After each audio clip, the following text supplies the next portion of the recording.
Sasa kwa na hizi vitu basi kwa na hizo vitu zenye unapewa kitu inatoshana na hivi au imefunikwa lakini iko na kitu atiki ndani ya nini ya kuweka pesa. Ikijaa unapeleka huko kwa bank. Sima wataonanga nazo ni nani matera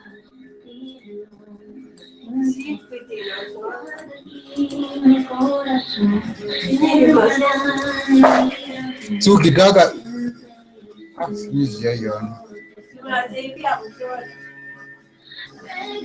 azini kuna space inakwanga lakini unaweza toa pesa hapo ikiingia itoke. Nilikuwa tunaona wakiuza mimi kifungua na hiyo kitu inataka huko kwenye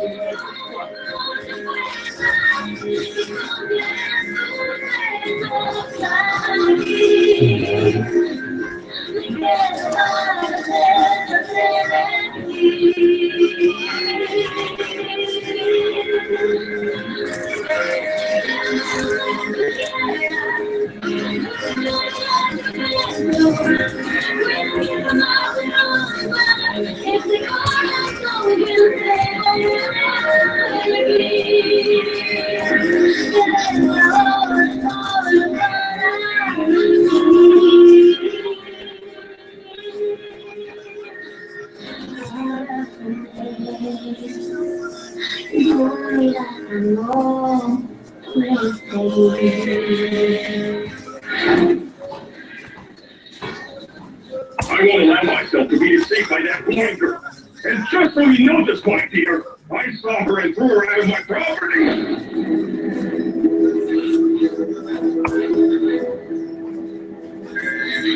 I suffered, Marina. You never not once did you know how I felt. Don't you know that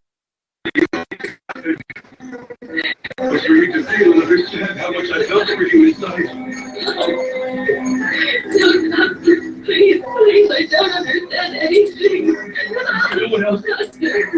I never did anything that destroyed your honor. Never did I take advantage of your innocence despite my experience, Marina.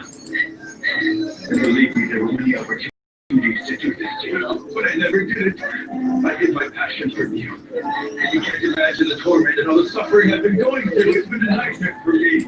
Because I can't kiss or touch you, Marina. No, doctor, just leave me alone. Please. I've waited for this moment for a long time, Marina. It's time to feel some passion for me, too. Don't do this, doctor. Let go of me.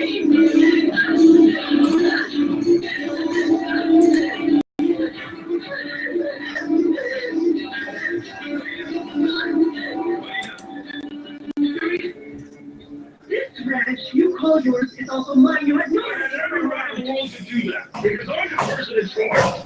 That's why I put her in my trunk and made sure she was taken away from me. You heard me correctly. At this very moment, your blind friend is far from here. Very, walking away, you took her. You know what she did? That blind girl got all arrogant with me. She started acting as if we were actually equals. And you know, every time I think of what that nobody said to me, it makes my blood boil. What did she say to you? My goodness, what are you talking about? I wasn't telling you that. You knew about everything and you hid it from me. I bet you even knew that the two of them were still seeing each other.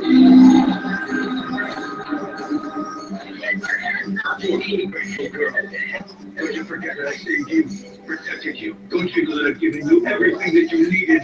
And And now you're telling me that you can't love me. I love you as a father, doctor. It's useless to me. Love us, I saved you from getting burned. You owe me your life. You belong to me, Marina. I wasn't sure they were still together. No. Do you know what Alberto told her to stand up, huh? He told her that it was over between them. That's what he said. She said it to you. When I called at the house because I wanted to see how my family was doing. I was out on the trip for war, as usual, breaking my back for all of you here. And how does my wife return the favor? Huh? How do you return the favor? You return it by stabbing me in the back. That's not how I expect my family to treat me. You decide you. Where did you take her? I can't believe I had that. Hebu connect simu yako na hiyo nini ya kwa WhatsApp. Lakini nataka unitumie hapa kidogo.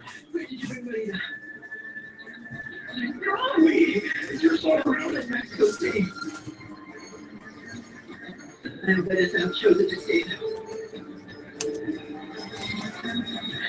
And obviously, you're upset about this, but this isn't about Marina. I want someone who can fit. Marina to come here. If there's anyone to play, it's your house. We didn't expect you eventually would have decided not to go to the city with Alberto. Susanna, can you leave us for a moment, please? Is something wrong? I need to be alone with my husband. Oh, goodness. Are you now worried about what people might say? Let me tell you what this is about, Susanna. My wife, this woman standing in front of me, has betrayed me. Louis, control yourself. Why are you so upset? We found Marina on the ranch and threw her out. That's right. And do you know what made me so furious? She told me she's going to bury my son. I've always been grateful that he saved my life, but I really didn't know that you suffered so much. Help me, doctor. Save me.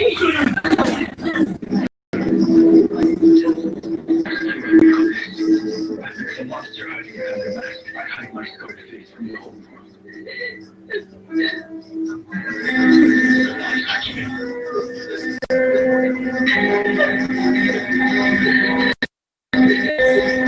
Kando yao nani?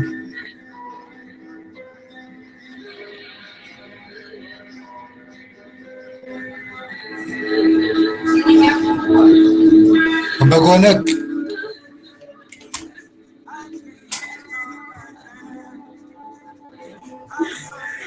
I'm sure that's my girl. No, Marina would have told me about it. Kwani ulifunga blouse hii ndio ulifunga? Kuna kitu nilikuwa nimefungua hapa. Vipi?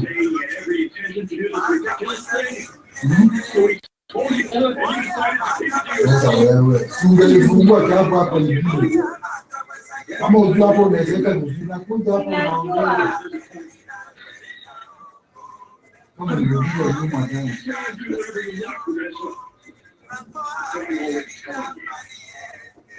Will never be a part of my family.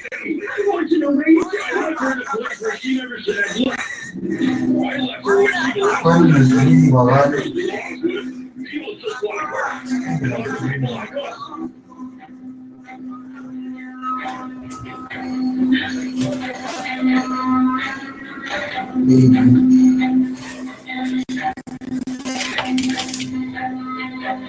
She's along with other monkeys.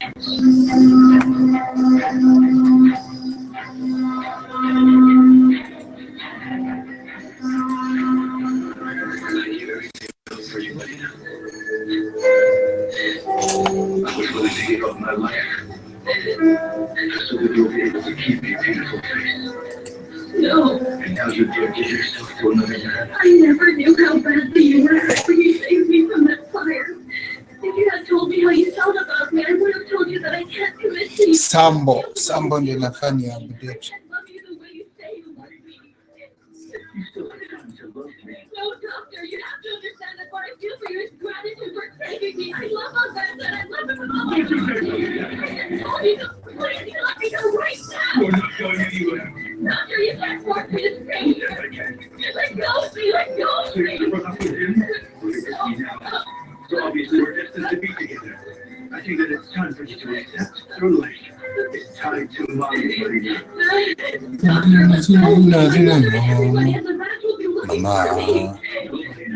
mama, mama, mama. Oh, mama.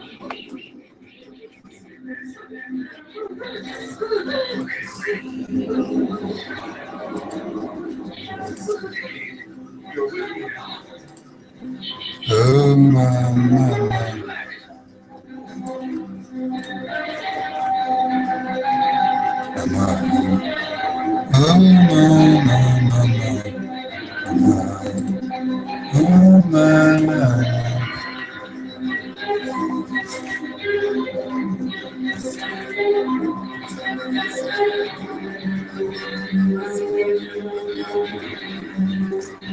I lost you, but now that you're here, I'm never going to let you go.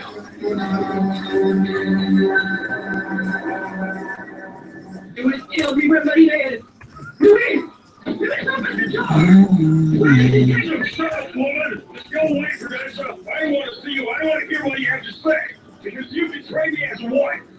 You let me down. No, I didn't betray you. Just tell me where she is. Person, go away. And tell my people that I want to see him right now.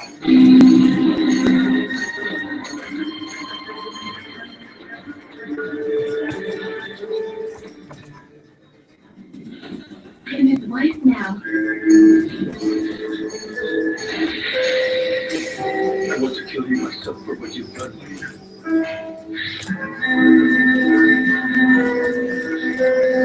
I can't do it. Just kill me.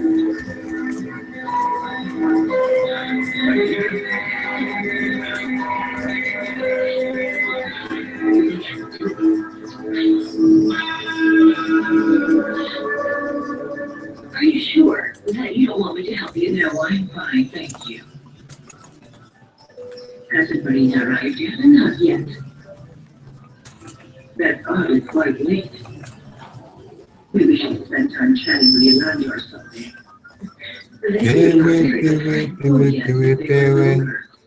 Well, I'm just so happy that they didn't turn out the way I hoped they would. And Marina, she just wasn't I'm not surprised that you didn't have any actually. Mariana, don't worry too much. Marina will always look up to you and see you as her mother. But you and I know very well that blood is thicker than water. I always hope that she's able to win the heart of her father as well.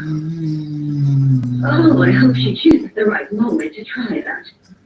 We need to wait for Mr. Luis to return to their ranch. My daughter is terrified of him. He has treated her terribly ever since he met her. I haven't lost all hope for her that Marina will be able to change him. And on that day, Diana, we will be able to tell the truth without fearing the angry reaction of Mr. Luis. And without fearing that she will protect her.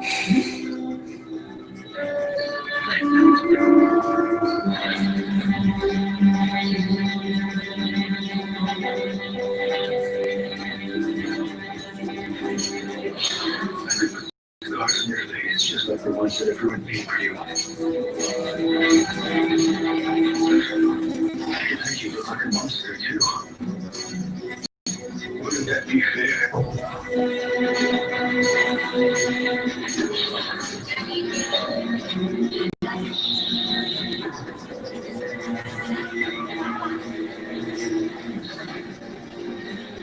Putting your face up wouldn't be hard work. In fact, it would be too easy.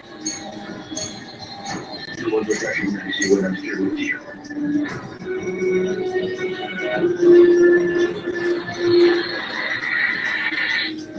I just love.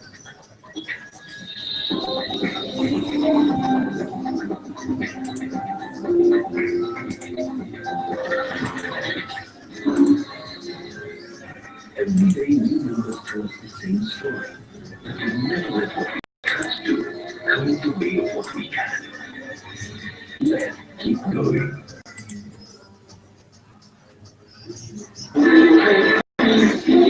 Hey, I'm Talia. And I'm Coco.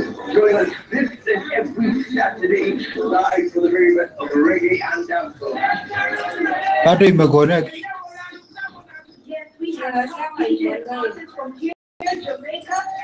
Sasa nimestream mbili at once.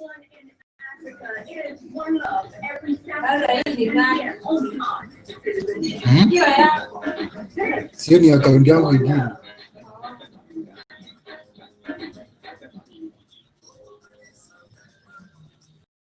This week on Sunday Live, you're looking at the scenic backdrop that is the Rwandan capital, Kigali there.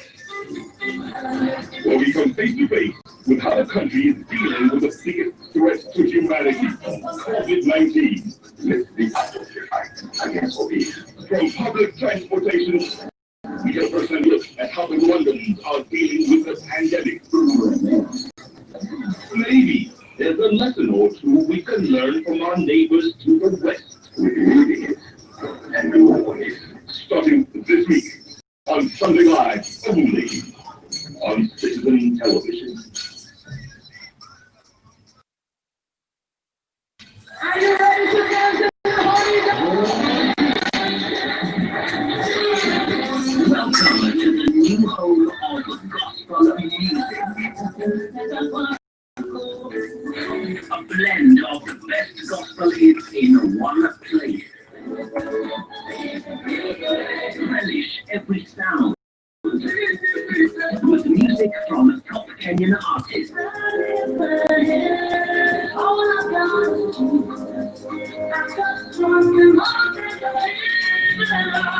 The West meets the South in our collections of international praise and worship hits.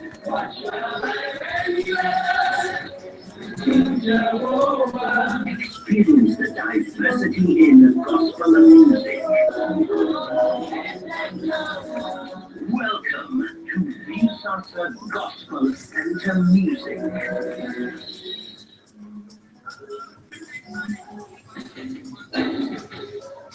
You should always seek the advice of an independent financial advisor when selecting a pension plan. Consequently, children, never say never. Ensure your happiness with APA.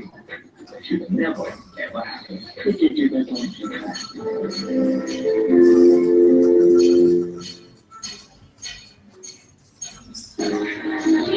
And better prices are available online. Products come to you direct from the manufacturer or seller without involving a middleman. Hey, only 54 delivery fee from KFC, Chicken Inn, Pizza Inn, Burger King, Street Square, Java, and Global Party. In 60 seconds.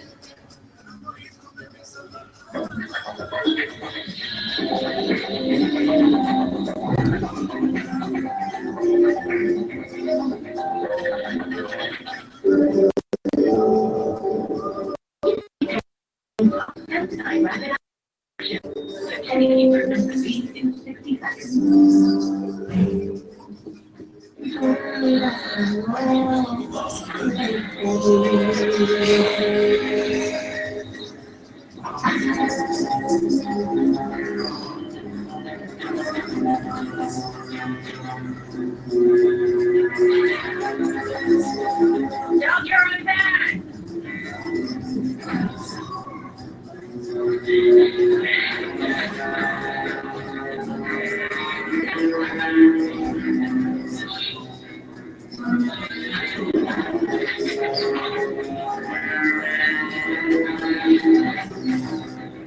Are you in your room? Yes, I'm here. Well, you know, I went to the pharmacy and I asked Mrs. Patricia if she heard anything about Marina and Amanda. She told me they hadn't been by for some time. I know where Marina and her mother went. You do? Where then? The address. No kidding, but they're not wanted there. I don't believe me. I was surprised that you are her mother. I found out because Mr. Luis threw Marina off the ranch. So she came running over here wanting me to protect her. Oh my goodness, that's terrible. Lower your voice. I just gave her a sedative, so she's resting in my room. Does Amanda know that she's here? Is she coming here for her? I convinced her it would be better if she spent the night here. Oh, well, as long as she agrees, it's a very good thing to have the guest room ready. Do you need help with her? No, don't bother. Tonight I can use the guest room, and she will stay in there. In the meantime, Lillian, take that to the kitchen. Come on. Hurry, Emanuel. Quietly.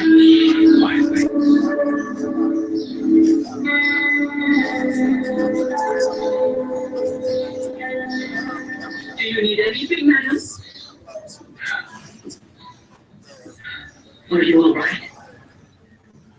Yes. Please find Margarito and tell him that my husband has returned and needs to see him as soon as possible. Yes, madam. I have never seen Luis behave like that. Neither have I. He doesn't want to see or talk to me. He believes that I betrayed him by hiding the fact that Marina was staying here at the house. Would you like me to talk to him then? Oh, yeah. He might pay more attention if it came from you. He told me that you told him that Albert and Marina had broken up. When did you tell him to not tell me about it? He had called in a rush and asked me if I knew anything about the blind girl, and I told him about her suspicions that I never assured him of anything. You should have come to me, but it's too late. You know, it's not important. I will tell him that you are the only one who should take the blame for what happened. That we all agreed to keep quiet and support you. You need to ask him where you got Marina. That's what's most important.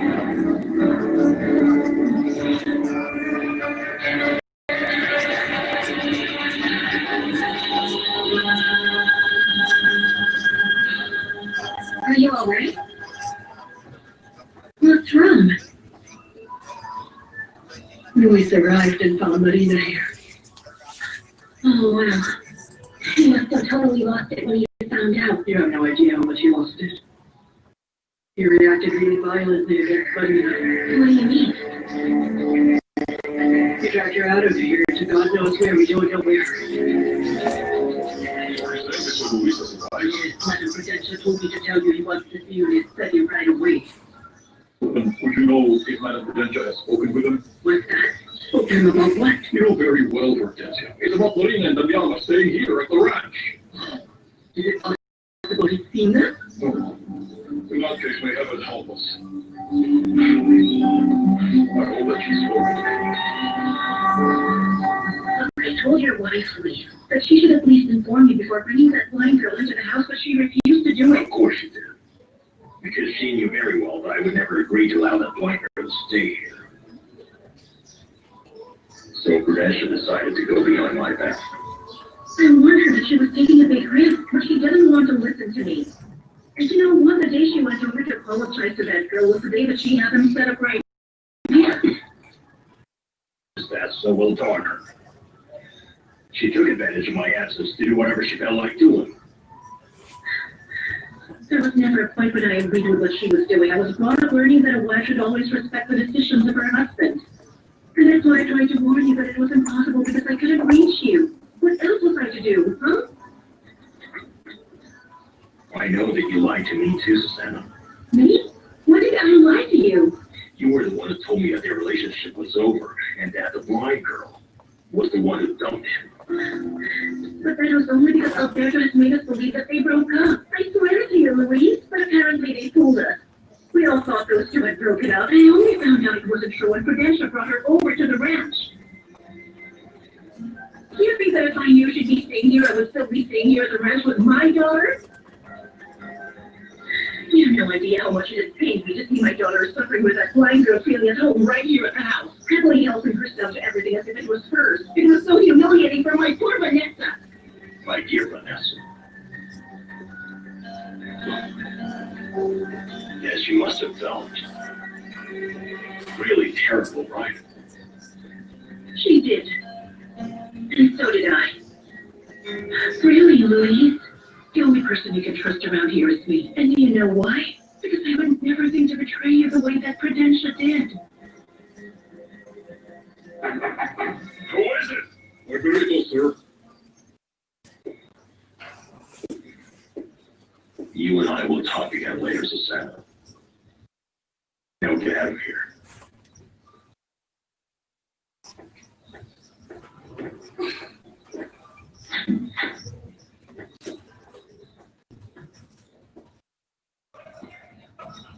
the door behind you.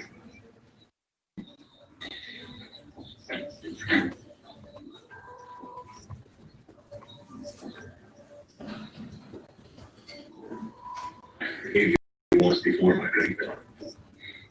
But not this time.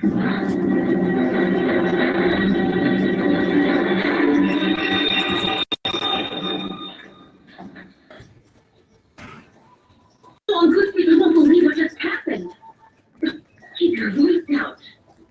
Manana's taking a nap right now, Vanessa. Well, that's a good thing, or else she'll find out that Mr. Luis is in the house. Oh, dear. Goodness gracious. Does he know they're in the house now? No, I don't think so. We ran into Marina and he took her away, but we don't know where. Oh, he took Marina away from Sheena? Oh, no, it can't be true. No. I told Madame Potential the best thing to do was to speak with you and get permission. But apparently she wanted to get to know the girl. She told me she would speak to you later and that she would explain everything. Would this be the reason why you took her side and the side of the blind girl as well? Yes, sir.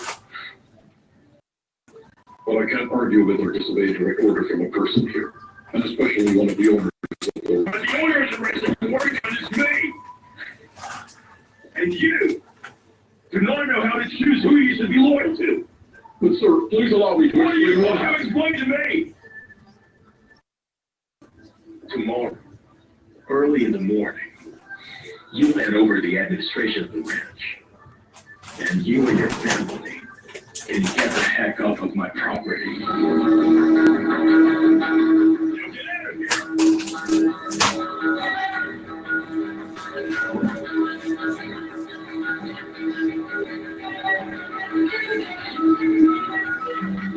What angry?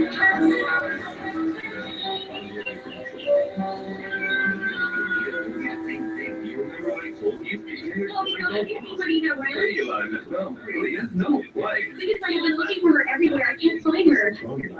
Miss Vanessa told me some already she cleaned and she left really worried. I have no idea where she is. She's gone far. She must be around here somewhere. Come on, I'll help you look for her. She must be thinking she is at London. Help me find her. Enjoy your meal. See you later.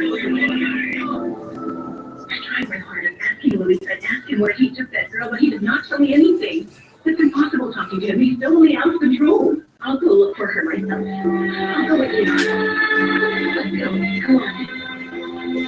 Why won't you tell me where he took her?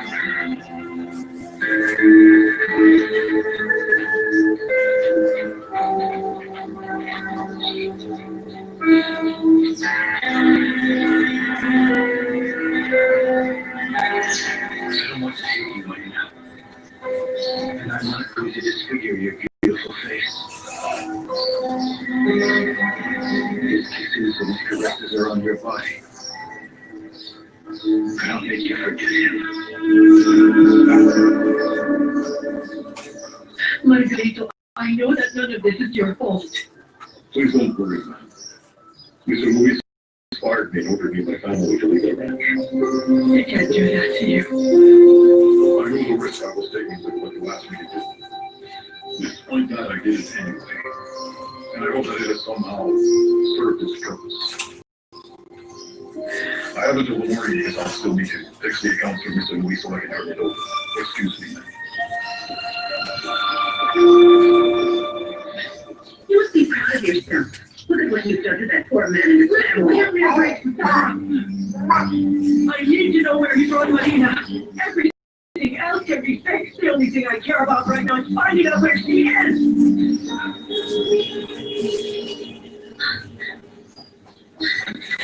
Oh, Father, I'm so glad you're here. Oh, you know what? Don't for Marina because, there's just crazy things happening to her now. And, Mr. Luis ordered us to leave the ranch. We have until tomorrow resting out of this house.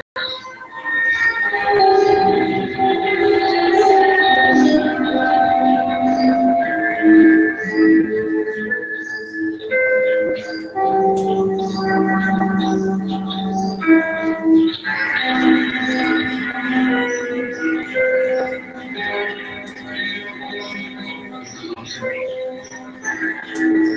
Only to the pretty one.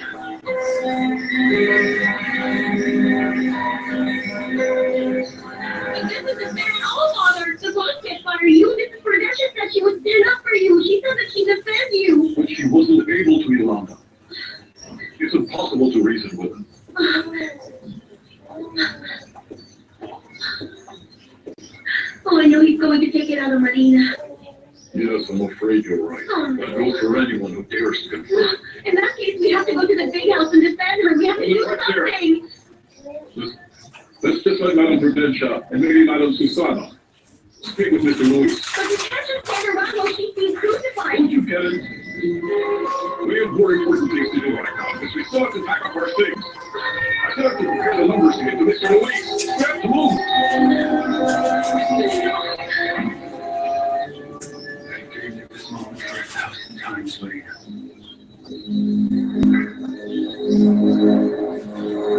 You are my pet. You gave yourself to me. I love you.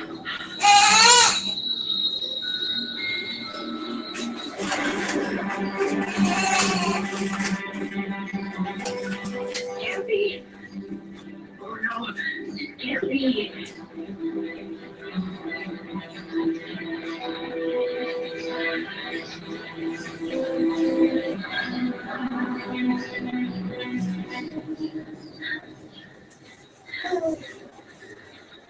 What happened? What happened? Have you seen Marina? No, I haven't seen her. Oh, we've been looking everywhere for her. When Mr. Louis ran into her, he went crazy and took her somewhere. We've been looking all over. But she's nowhere to be found. Wait for me here. I'm getting my truck. Okay.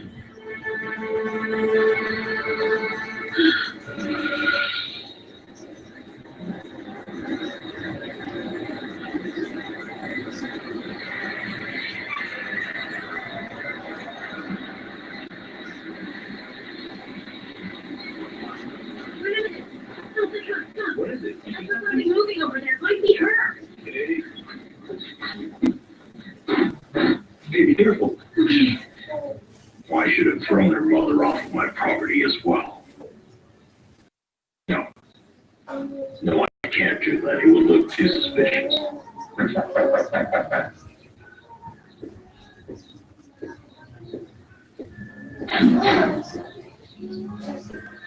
What do you think you're coming back here? Can I come in?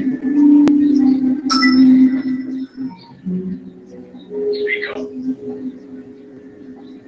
I understand why you feel betrayed by me.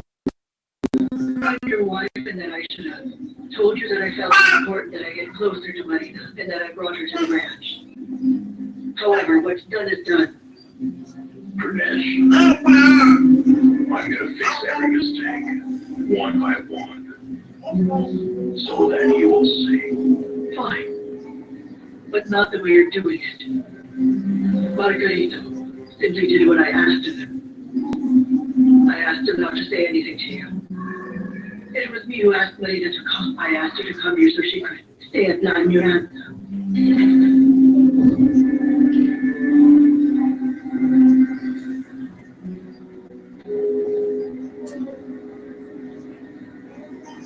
It's the truth, Louise. She didn't want to come here. She's too scared of you. I was the one who insisted she come and stay. All right, then. You're right to be angry, but this is not the right way that things should be fixed. Please, Louise, the only one who should suffer for this is me. So you will cease with all this stupidity, so that you never dare think that you can go over my head again. If I should ask you for a divorce.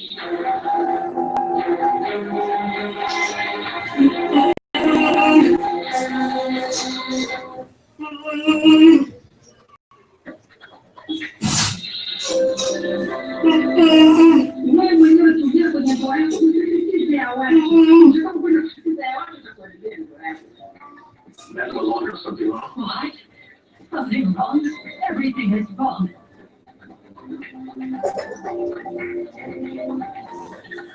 Meaningless is Ferrobene Green Smart, a smart combination of vitamins, iron, and minerals to give children the nutrients they need for a great start to school.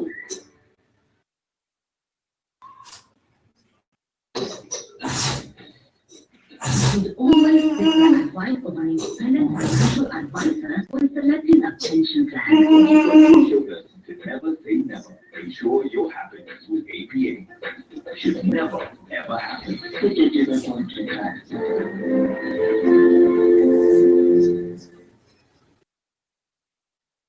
This week on Business Now, how much does it cost to process loans in Kenya? Is it suitable to run a business on borrowed money? He told me two things. You either have this in your car, or we take it by force. What must you know before borrowing money, and what the law says about repayment of loans? People have suffered. People who have lost their properties. Join Yvonne of Paramatola as we discuss what it takes to get a loan for your business. Tuendelee na kazi yako. Nataka nione imalize at least 1 hour. Monday, 1:15 p.m.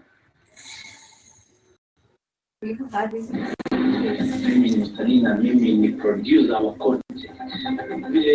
Wewe ufanye kazi yako, kwani imekukinga. Kwa sababu lazima ukijuana na mtu fulani, lakini sasa kuna deal na wao direct. Hakuna broker. Kama uko na content leta, wakiona iko sawa, wanapatia hiyo viewer. Unapata pesa zaidi. Sasa imenisaidia sana kwa sababu nimeajiri watu kazi, niko na ile my team wananifanyia video, na nilianza tu nikiwa mchache, lakini sasa hivi watu wananijua, hata nikipita tu wananisalimia, mtu wangu sasa. Bado unauza magari. Kuna hizi gari zile nataka kwa sababu mtoto wangu ako na stress sana. Yeye anasikia gari yake ilibokana na ile. Na kwa sababu najua magari yanabokana gari, nataka uniletee 2 mbili mpya nioganishe. Aone. Sasa kama unataka kuona mambo kama hizo, lazima uingie vile sasa ndivyo uone. Sisi tupatane vile sasa. View sasa empowering Kenyans. When you're facing trouble team, your own Sasa wanatumia tu email speaker. Anatumia email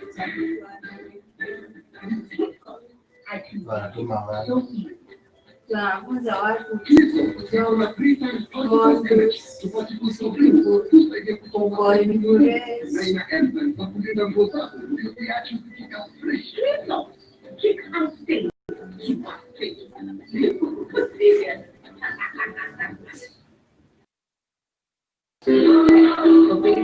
only the best thing to do. So, what's the best bank for cooking?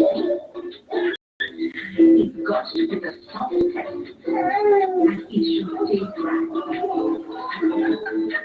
That's why soft care is made from soft, natural cotton, has maximum absorption. Sidewalks ensure zero leaks.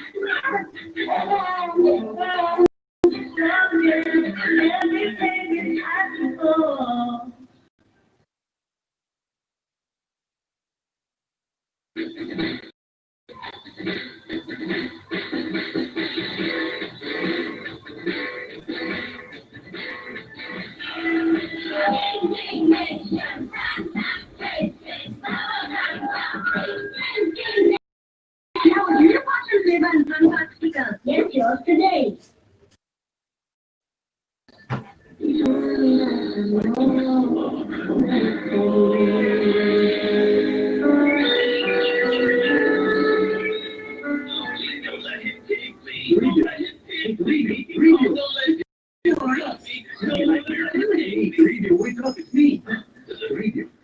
Toribio was tired, so he fell asleep for a bit. Oh, yes, we saw it. That was quite a night. Yes. Have you seen Marina, Toribio? No. Because the little princess is staying in the big house. No, she isn't there. We're out here looking for her. Do you have any idea where she is? No. But I think my little princess... No. What? She might have went to the lookout. The lookout? Where's that? Can you tell us where it is? No. That's where she would go, and she would meet with Mr. Alberto. Because, you see, the lookout is a spot that's going to be wait for his little princess. Yes. So can you take us to that place? No. Toribio can't take you to this place because this is a secret place that nobody else can Oh, go I understand. No. Maybe you can go there and see if Marina's there. Yes. No. Yes, you can. Go. No, I can't. Toribio. I was fine, Marina. Please, but Toribio, he has to go there. Right here. You will wait right here. Hurry, Toribio. Find her. Yes. Come on. Look pretty. I'm pretty right here. Yes. I wasn't so worried about what others might say. I would leave you. But I don't want scandals in the family. Our odds are we'll never get divorced. Just as we don't get married to trash. I'll be the one to speak with our son to confirm if what that boy girl told me is true or not. I'm hearing you. And I can't believe that they're the same man I married. I didn't believe that you would hurt me this way. I'd rather do it than I think the sister to say that. I'm only interested in you telling me that Marina is. Tell me from at least you that different man is mine and me. Don't you think it made her suffer enough? That woman. She gave us the opportunity to be parents. Don't you remember she helped us have a son? You know, that woman has been well paid for the service she's done. And you know very well, Prudential, that I've been more than generous with her. And that's why I didn't throw her off of my property, like what I did to her daughter. The one who's going to tell her to leave here will be you. You brought her here to my property. So then now you can tell her to pack up and get out.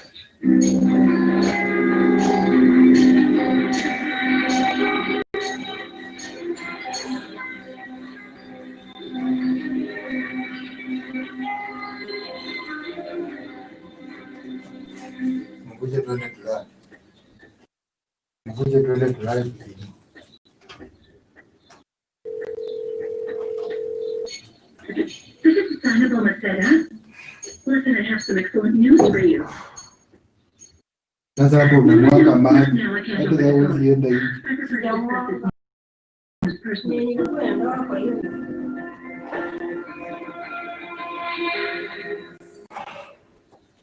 Damiana. Forgive me for intruding, but if I were to, I wouldn't wake her up just yet. What will you tell her? That you don't know where her daughter is? Oh, poor Damiana. She's just recuperating from what happened, and now she's going to hear bad news about her daughter? Yes, you're right, Hortensia. Let's just hope she appears soon. Let's go.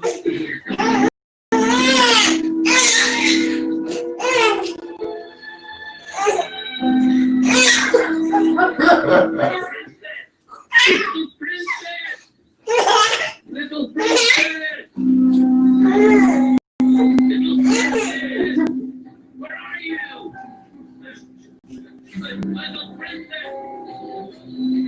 Little princess! Are you somewhere here? Little princess! Damiana's resting. She's in her bedroom right now, and Mr. Louis hasn't seen her. But as for Marina, well, that's a different story. Oh, Yolanda. Mr. Louis took her away somewhere. He hasn't told anyone where. That senior old man must have forgotten about the favor we asked. No, Miss Bennett. If it's for Marina, then I know Sergei would do anything for her. He adores her too much. Of course. Hey, Richard, what happened to Sergei? Did he find Marina? No. The little princess is not at the lookout. But Toribio also went down to the waterfall. Well, he didn't find her there either. Okay. Thank you, Toribio. We'll look for her in town, okay? Where are you going? Don't even know. Okay, Toribio, listen to me. You have to keep looking for Marina. And if you find her or hear anything, run and tell Mama Gucci's about it, okay? We're gonna look for her as well. Got it? Yes. Okay. Yes, go find Marina, Toribio. Come on. Go look for Marina. And Toribio. Little princess.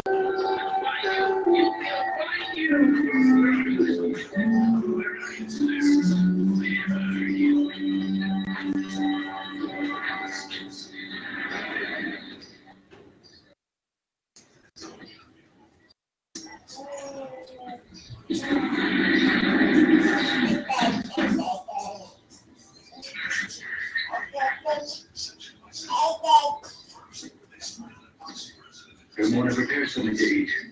It was wrong, Doctor. Marina came here to be consoled by you, and you took advantage of her. What do you mean? I heard you, and I saw you. You know what makes me even more angry about it? I thought that Marina was a decent girl, and she never really loved Umberto. Now I know he's just like the rest of them. Well, Rona, you see, it's just that Marina discovered that it is only in my arms that she could find true happiness. That's all it is. She loves me and me alone. And go prepare something to eat. Go and tell your grandmother to make you something.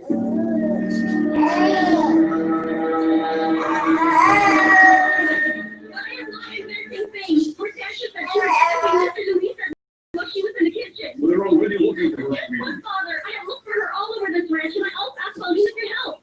I haven't heard anything from him, and that only means he hasn't found her either. Oh, who knows where he dumped her? My goodness, Father, you have to do something. Did he do something to Damiana?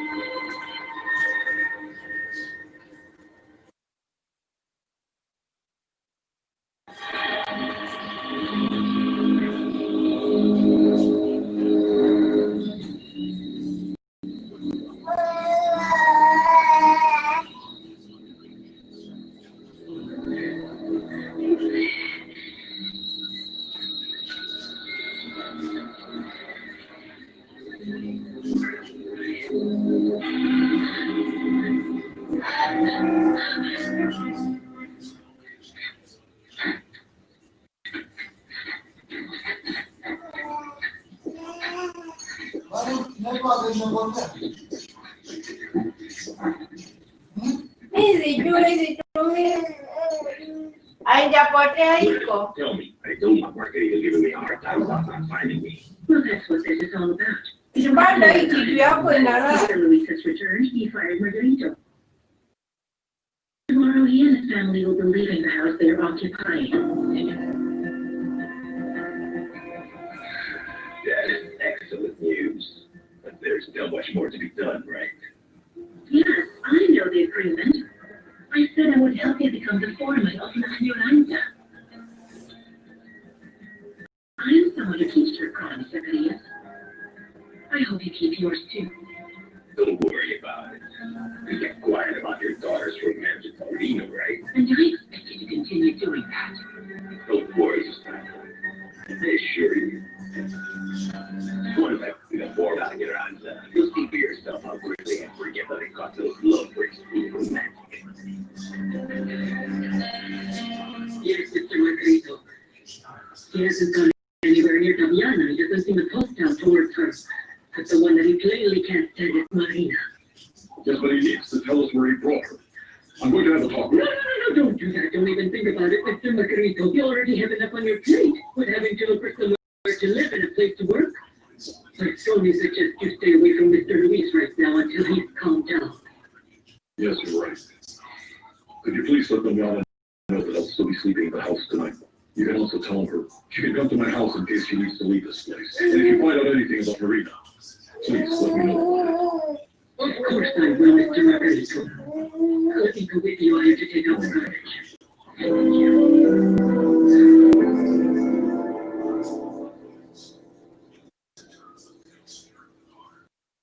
Marina?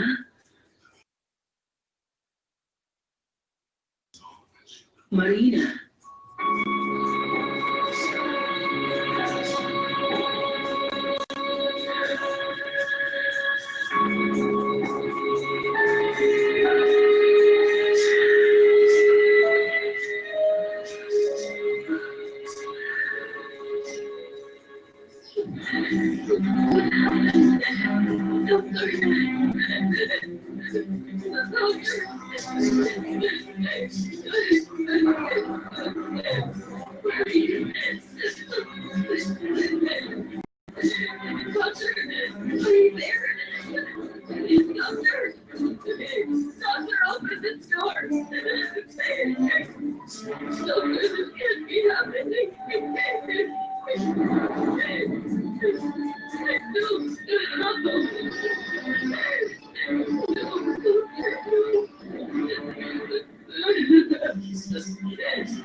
Doctor, please, open this door. No, it's not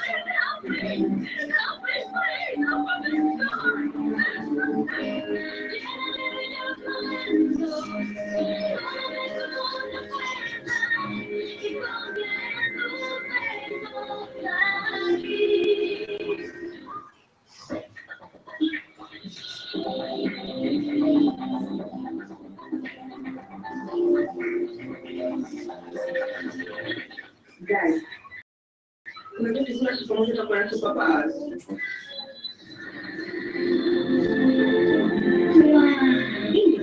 available chicken, beef, and Supermojo. Yummy.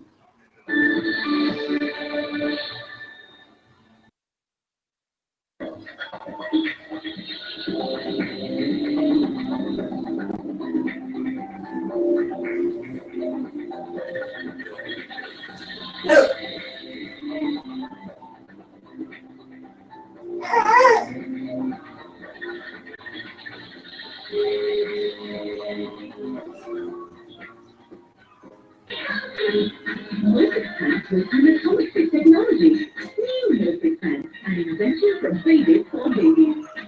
You solve the trouble.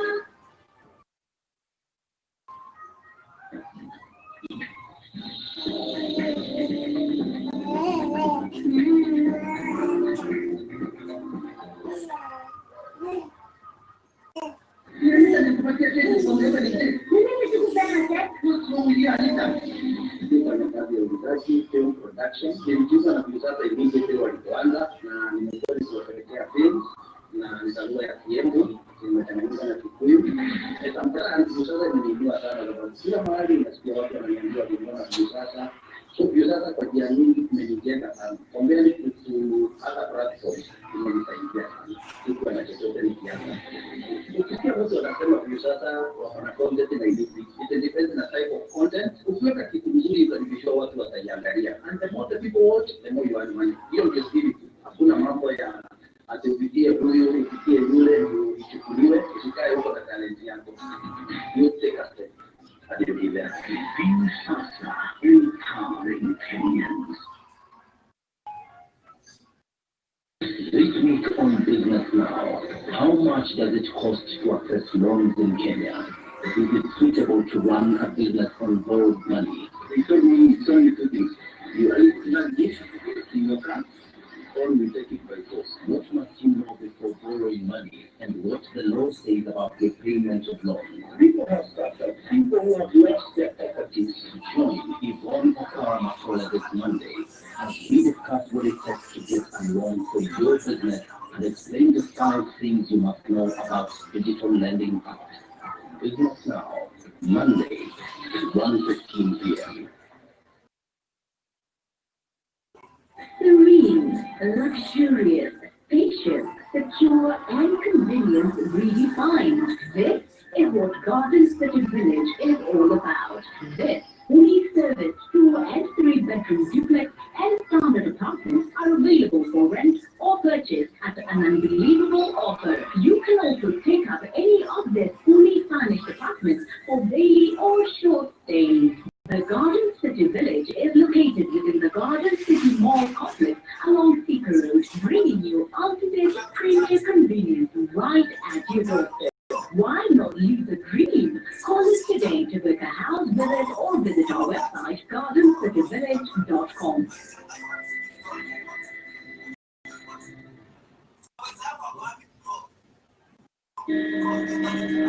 Natazama juu milimani, msaada wangu unatoka wapi? Msaada wangu watoka kwa Mwenyezi Mungu aliyeumba mbingu na dunia.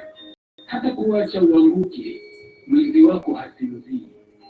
Mwenyezi Mungu ni mlinzi wako, yuko upande wako wa kulia kukukinga. Mchana jua halitakuumiza, wala mwezi katika usiku. Mwenyezi Mungu atakulinda na baya lolote, atayalinda salama maisha yako. Mwenyezi Mungu atakulinda katika shughuli zako zote tangu sasa na hata milele. Dial *811*414# to get msaada wangu.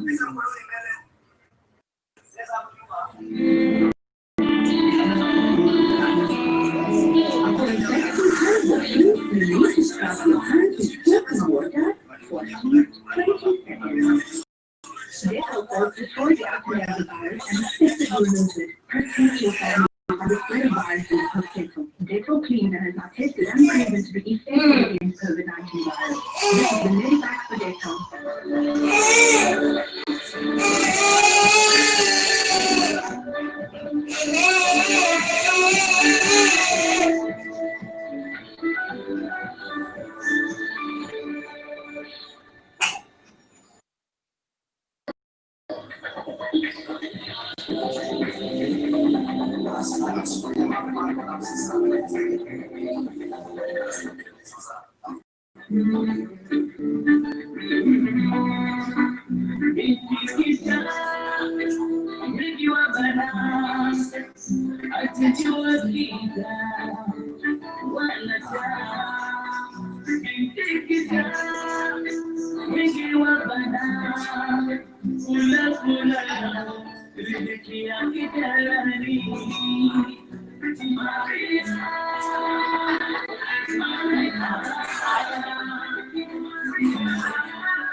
Tunaenda wapi?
Wasn't sure I could just see you. What is it? It's everything like this.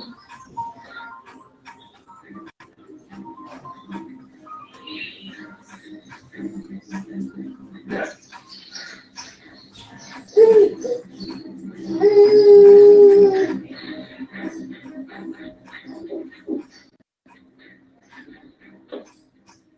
It speaks to your biological self.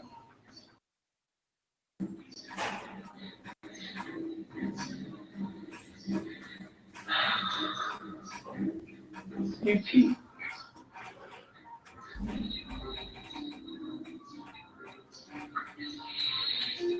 Good.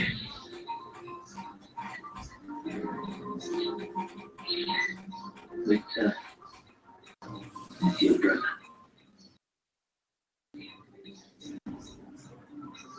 This is not me.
So who sent this text?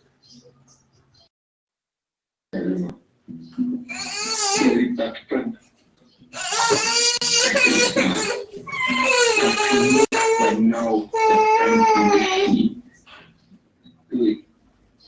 Who's that?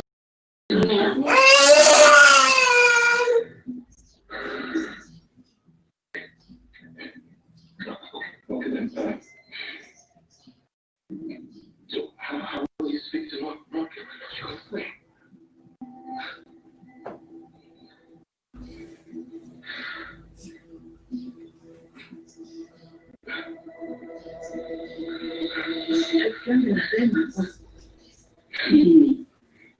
Victor just into the William. Angalia, yangu nasema vipi chita kwa William. Oh my goodness, I can't believe it. It was getting out. William is Victor's biological dad. Ask Vicky to tell you the reason she cheated on William.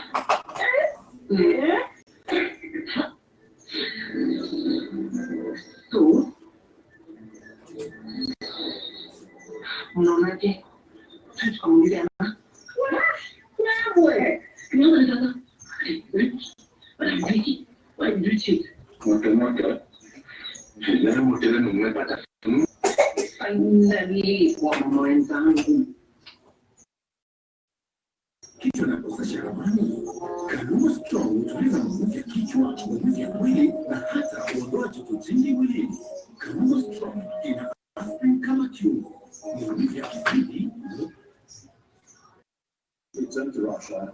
There could be a pressure of him just to stay away, although legally they can't beat the Russian citizen to return to Russia.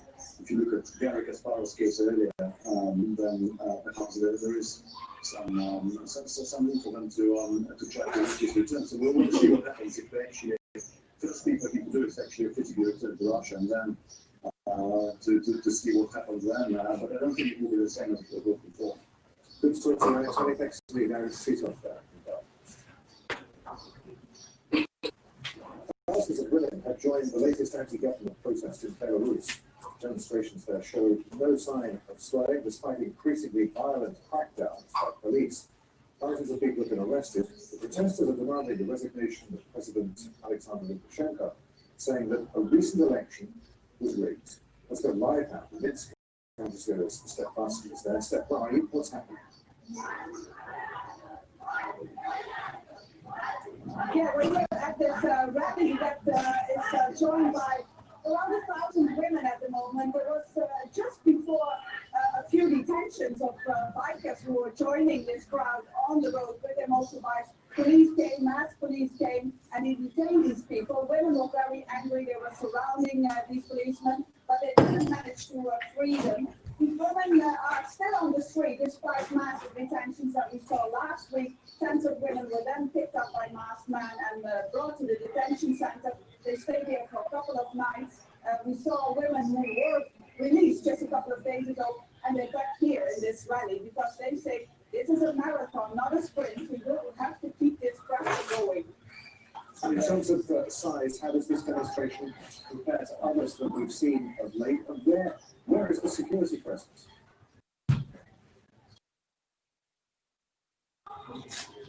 The security forces are now a little bit further. Mama. Of women. And what we see also in the last couple of weeks is that the group grows bigger, then the security forces that will step inside. But if the group is small enough, then they come and they surround a group of 40, 50 people and they pick them all up and put them in detention. So that's basically the strategy of the government. So when women are gathering, they always make sure that they're with a substantial group together so they can have this force. And they're now shouting against police because police is also there. Police is also filming everyone in the crowd. It's also a way of scaring women away. But these women are not scared. They don't even up to mask. Police will grab the mask to make sure they can be possibly brought to court and have later. Stephanie, thanks to you. I'll just Step Bassi reporting live from this. A growing number of coronavirus cases among refugees on the Greek island of Lesbos is concerned. At least 214 infections have been confirmed. Thousands of refugees have been moved to a new camp after the previous one, Europe's largest, burned down 10 days ago. Let's go live now to Lesbos. Stephanie is there. So Steph, how many people are living at this camp now? Is it ready for so many of them? Doesn't seem to be fully ready to go. From what we understand, around 9,000 people are now in this camp. You can see it behind us. Going through the elements. It's a very windy day today. People still carrying some of the aid handouts to put into their tents. What is interesting, what we've seen today, is that people are being allowed to leave. They were very concerned that they would be left in here. We have seen people walking down the street. There's one of the large supermarkets, being able to buy groceries and come back. But certainly also a lot of stories we're hearing from the other side that the conditions are still very harsh. One day a day, we've seen some videos of the toilets injured, which are overflowing with human feces.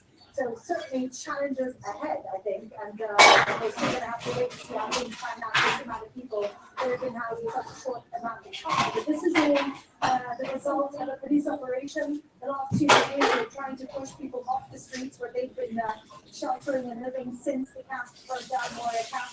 And this is how that it was folded.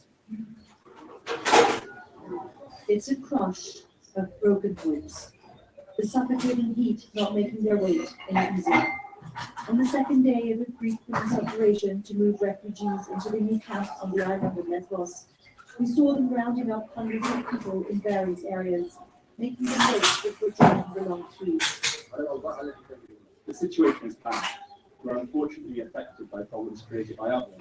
For example, the Afghans. They do awful things. We were put in the same basket. There's no justice. Now that police came to our tents, what can we do? As the day went on, this road, once packed with refugees and migrants, almost empty. Some tried to argue, but there is no point. The last few finally making their way to the new camp, they prefer to sleep on the streets rather than move into the new facility. Aid agencies are concerned. This problem is conditions, especially today, for the camp is not ready. To the people of the 10,000, 12,000 that are going to be taken for. What is it for? Are we talking about second Moria, where the people hiding up in terrible conditions, or are we talking about the reception camp for transit of the population on their way to other places? But we're extremely worried that in fact it's just a containment policy that's going to be maintained, that it's just going to keep people there for months and years in conditions that they in fact Usually, this would be an ideal location, nestled on the shores of a Greek island. But these tents are a symbol of broken policies, of delayed bureaucracy, as well as broken spirits and lives on hold. So with coronavirus cases on the rise among refugees, have concerns for their safety of people there? Yes, of course, the coronavirus is an issue, and I think also that's why you saw those huge queues going into that capital report, because everyone is being tested when they're doing a rapid test. The results come out about 15 minutes or so. But the flip side of that, doctors tell us that the reliability of those are not always 100%, and it's our test is usually needed to follow up. But again, we're going to have to wait and see. This is early days, Adrian. We're trying to manage, but certainly it's a lot of people in a very short amount of time that they're being housed for. What people here want is to get off the island. This is the bottom line. Many have been waiting here for over a year. Now the European Union say that they're going to reassess the migration policy. We're expecting some kind of thing about that at the end of this month. I think it's going to be interesting is how is that going to translate to the people here. We've been hearing people for the last couple of days saying that they feel forgotten. One man tell us just yes or no. We just need an answer. Living in limbo for over a year is certainly something that nobody wants. So I think massive challenges ahead, Adrian, when it comes to these people. Yes, they're being temporarily housed, but this is a temporary solution, certainly not a long-term one. Al Jazeera's Stephanie Decker reporting live from a very windy Lesbos in Greece. Stephanie, thanks indeed.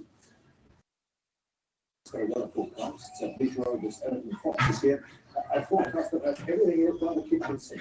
Yeah, that's right. It's very much a tale of two seasons. We've got no sign of the hurricane season ending in the Atlantic and the Caribbean. Wintry weather down in South America. And incidentally, that snowy weather that windy weather that we saw in Greece, that's the back edge of our storm that we saw in Mediterranean that we've had very close to Greece. Let's start with the wintry weather that we have in South America. Unusually wintry weather here. A little area of cloud there just around Bolivia, and this is where it has been a fair bit dusty of snow here. And we will see temperatures picking up quite nicely by day over the next couple of days, but by night those temperatures really falling away quite sharply, and they are again getting close to freezing. You see some wintry weather by night making its way across the Atlantic a little further northwards. Let's push up further north still into the Caribbean then, and this is where we have storm data. That's making its way to Texas. At the moment it's making the northerly path, it's pushing further northwards, winds around 95 kilometers per hour. It is expected to intensify as we go on through the next 24 to 48 hours. Sometime on Sunday, will probably be upgraded to a hurricane. And that's we will push a lot of very wet weather, a lot of windy weather up towards the northern parts of the western parts of the Gulf of Mexico. So that's the remainder of Saturday there. We go on into Sunday, and the water bands starting to rise through shores of southern Texas. And it's really Sunday going on into Monday expected to make landfall, and by that stage, it'll be a hurricane. Everybody else. Ilmanita has the world's largest wetlands, burns at an unprecedented rate. Brazil's president says that his government should be congratulated. Plus, I'm Charlie Angela on the River Otter in southwest England, when animals came to extinction 400 years ago because the About 6 months away, Nadal looks to be enjoying his return to competitive action.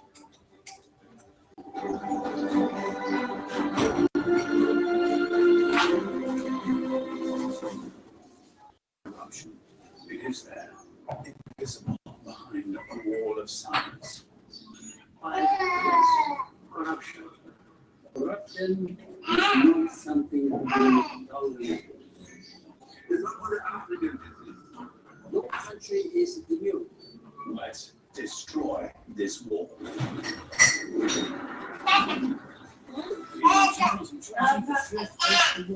Encourages the heroes who are fighting against corruption.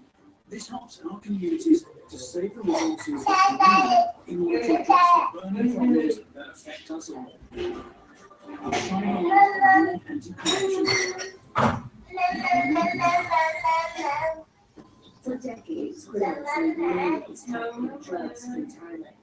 There are 6 wars where the country has now become the first in Southeast Asia to legalize medical marijuana. On Al Jazeera.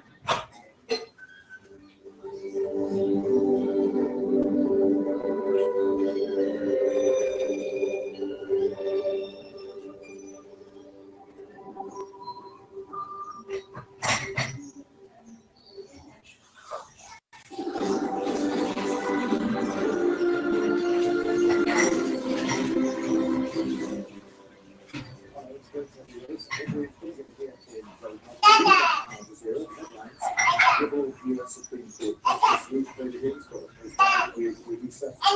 Republican leaders want President Trump to decide on her replacement, and Democrats say that the choice should be made by the winner of November's election.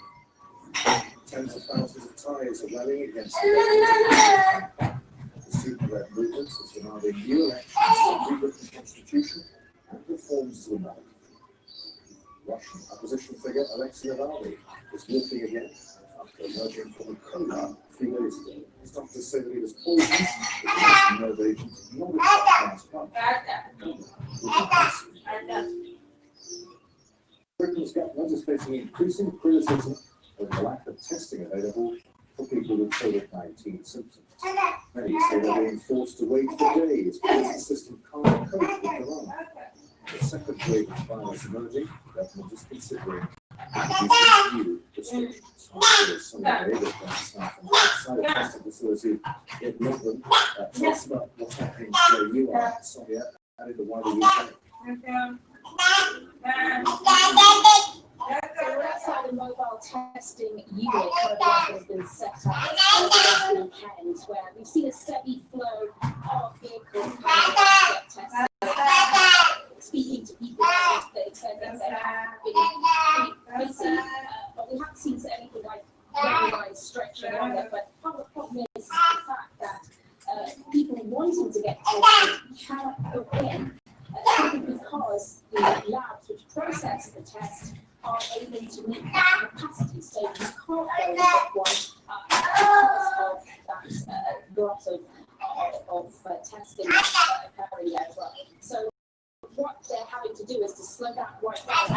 Complaints across the country of people who've had to try and hack the system to try and get a test somewhere and failing to do so. There has been considerable criticism of the government for not being prepared enough for this. And of course, there was going to be an anticipation of tests needed. Families, people were coming back from summer holidays, children going back to school, and of course, that driving with the seasonal bouts of flus and colds, both raising sort of similar symptoms to that of coronavirus. So while the government is trying to figure out exactly how it's going to tackle this next second wave, the Prime Minister is indefinitely responding to to go further now. Previously, Prime Minister Joshua said that to do another national lockdown would be a disaster, but he said there has to be some kind of curtailing, and that could include local lockdowns as well, but also include some other social constraints such as the time zones on hospitality venues such as pubs and restaurants, and also preventing further measures preventing households from mixing. Okay. Numbers not only on the rise in the UK, but across the wider continent too, aren't they? Well, that's right, and the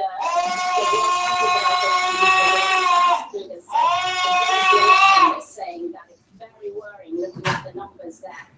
Certainly there has been quite an uptick in certain areas, more so in the peak of what we've seen in March. And primarily we're seeing these in France and in Spain. In France, the red zones being in cities of Lyon and Nice, and special measures had to be put in there as well as Madrid as well. So one of the epicenters of the peak in March as well. So it has to look at further the Czech Republic seeing that up to about 1,000 a day, and the Czech Republic some 2,000 cases a day being reported. Also as well, of course, very densely populated as well.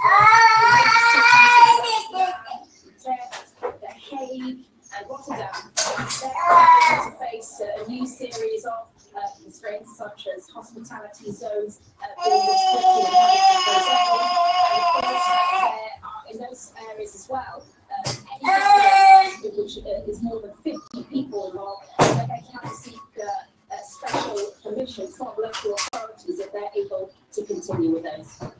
Absolutely, San Diego, standing right next to the North Circular Road in North England, it sounds like. Many thanks to something.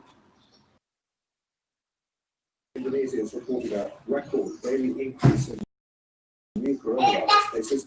More than 4,000 infections were reported in the last day. Indonesia has the highest number of COVID-19 related fatalities in Southeast Asia, almost 9,500 people. In Russia, new coronavirus infections have risen above 6,000 a day for the first time in 2 months. It's increasing production of its Sputnik V vaccine. Russia reported more than 1 million infections so far. Right now, as president has tested positive for COVID-19, 64-year-old Alejandro Giammattei is urging his entire cabinet to get tested. He's the fourth Latin American leader to contract the coronavirus. Fires are continuing to burn through Brazil's Amazon rainforest and the Amazon mountains, with the summer force. But President Bolsonaro says that Brazil is an example for the world in its handling of the environment. The banana, the world's largest wetland, not a drop of water in sight. Fires have been blazing here since July, leaving a trail of destruction. So far, there have been more than 15,000 fires, triple the number of It's the worst effort since 1998, when the Government National Institute for Spatial Research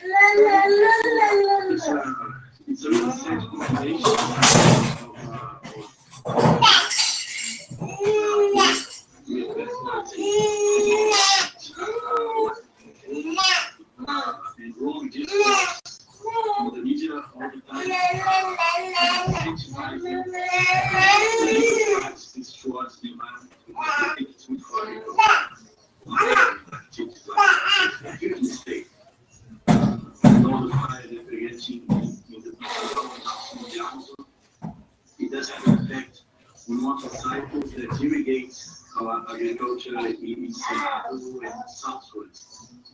Rains have already incinerated sanctuaries and also farms like this one. We didn't mean it. We saw it all come to an end, including the animals. It's very sad because it couldn't do anything. And then there is the blinding snow, which experts say will soon darken the skies in cities like São Paulo, more than 1,000 kilometers away from the capital. Bolsonaro has been downplaying the fire, saying they're being evacuated by environmentalists, the press, and foreign governments. The smoke almost to the Pantanal, Bolsonaro claiming this forceful force of place attempt to land in Mato Grosso state, in the past of the region. Bolsonaro didn't go near the fires, visited farmers, wrote a letter, and dismissed criticisms from abroad, like those made by the European Union. We're very much to criticize the attack exporting agricultural goods. They don't have problems with fires because they've already burnt all their forests. But investors both in Brazil and abroad have been more than criticized Bolsonaro's policy of products from a country that doesn't take the environment seriously. Monica Inactive, Al Jazeera, Rio de Janeiro. Called in help fight wildfires in California, dozens have been trained to help emergency crews. They've been stretched to the limit by unprecedented fires in California alone, and in Oregon and Washington state, at least 35 people have died in huge areas of land destroyed. Sudan's government is being urged to prevent more damage and loss of life from flooding. 500,000 people are close to their homes. More than 105 people living close to the River Nile say that authorities must monitor river levels more closely, and they're calling on the government to address poor planning of buildings and roads in flood-prone areas. Israel's David Morgan reports now from Khartoum, where the government is calling for help from the international community.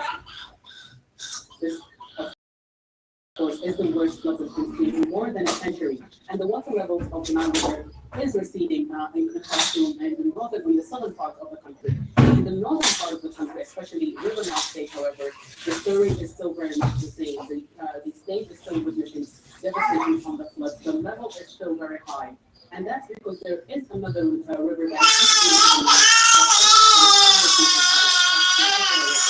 and because of heavy rains on the Ethiopian highlands, no water has been flowing down that river downstream to the Nile. So people there still remain displaced, still suffering from the devastating effects of this never seen before floods. The number of those who have been displaced has risen to 50,000 over the past week. And the government is saying that there will be more floods as more rains are expected on the Ethiopian highlands. So people are saying that they're concerned because they're already seeing rises in the number of cases of water that water diarrhea, they're going up the fire, they're worried about what will happen when the water goes down and the water inside that's when they get cases of malaria coming up. And they say that they're already suffering from the losses of their homes, of their properties. They're in a country that is going through a very hard economic crisis where the currency of the city's country continues to go saying that even according to people, if this crisis continues, will be very hard for them. So they're urging the government to respond. As we talk, Scotland County is holding an election rally in Arizona ahead of next month's election. It's running high there after the country's top court bar. Opposition leaders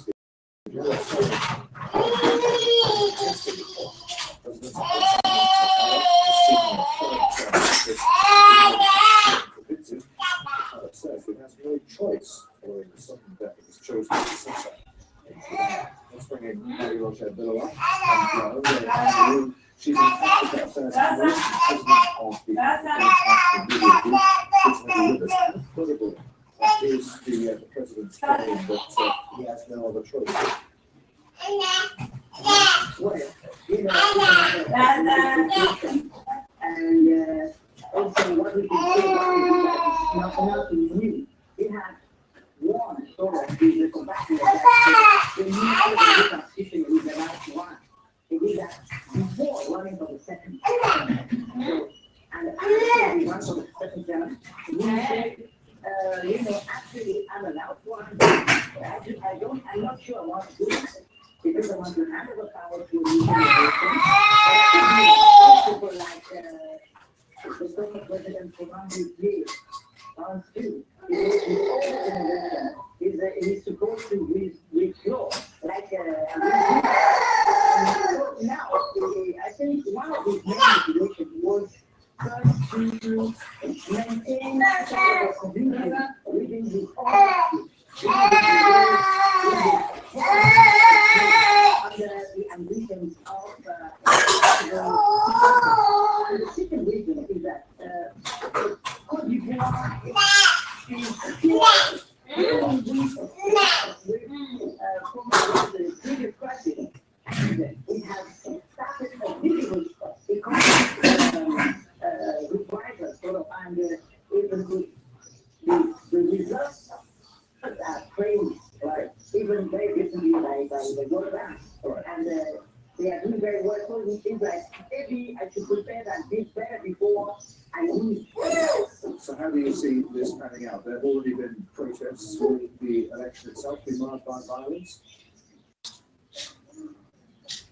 Well, there are risk of violence for sure, because Guillaume Soro was being excluded, cannot run. He's the former rebel leaders and they had sort of a connection, but I would say the counter shock is that Ivorian people instead of with violence, and it's not very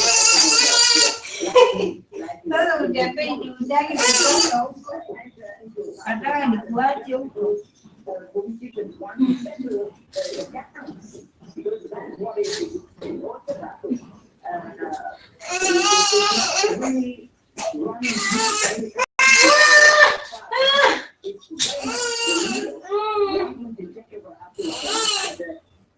trying to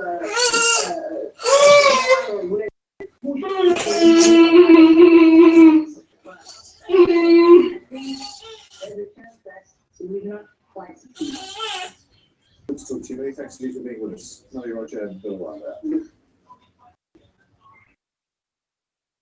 Britain, France, and Germany say the UN sanctions relief for Iran will continue despite American pressure. The US triggered a 30-day process at the UN Security Council. Imposition of sanctions. European nations say that's illegal.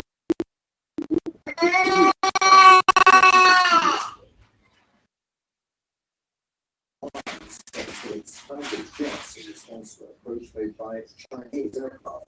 Taiwan says the aircraft crossed the midline of the Taiwan Strait, and air defense missile systems been deployed. The military tension coincides with a visit by a senior US official to Taiwan. The dignitaries from Taiwan, Japan, and the US are among dozens of officials paying tribute to Taiwanese President Lee Teng-hui at a memorial service in New Taipei City. The Constitution of July at the age of 97. Taiwanese President Tsai Ing-wen praised Lee for building a modern country. As everyone is familiar with, former President Lee was an outstanding politician. He was an agriculture expert, a philosopher, and a devoted Christian. The contributions he accumulated during his life built up the Taiwan we are now living in. Police in Romania have recovered rare books stolen in London 3 years ago. They include first editions of works by Isaac Newton and Galileo. Rarities, which are worth more than $3 million, were found buried under a house in rural Romania. Just ahead here on the News Hour, in sport, conditions get tougher for the players. The US Open, Farah here with that. Latest from God's second major championship of the year.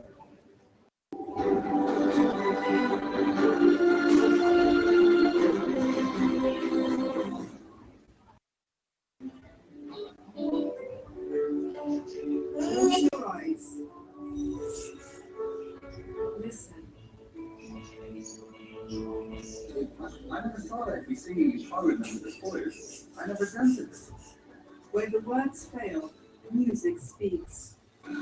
2 short films about how music can knock down walls and inspire hope for a better life. AJ selects on Al Jazeera.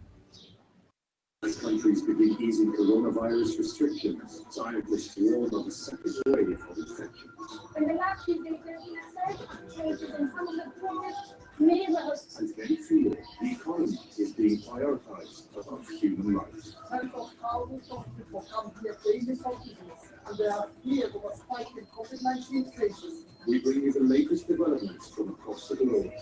Coronavirus pandemic. Special coverage on Al Jazeera.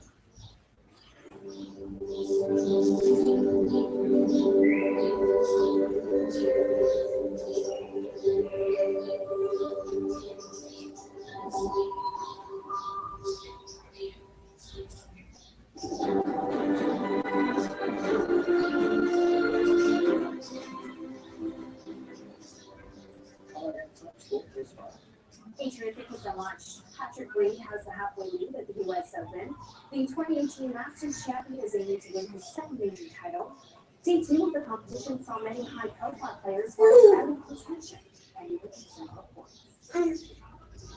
This was the day when New York's Wingfoot course bared its claws.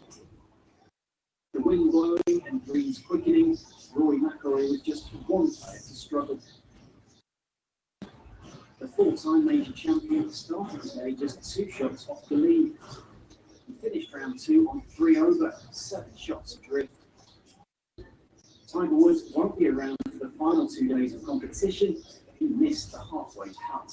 Feels like the way the golf course is changing and starting, is that anybody who makes the cut has the opportunity to win this championship, and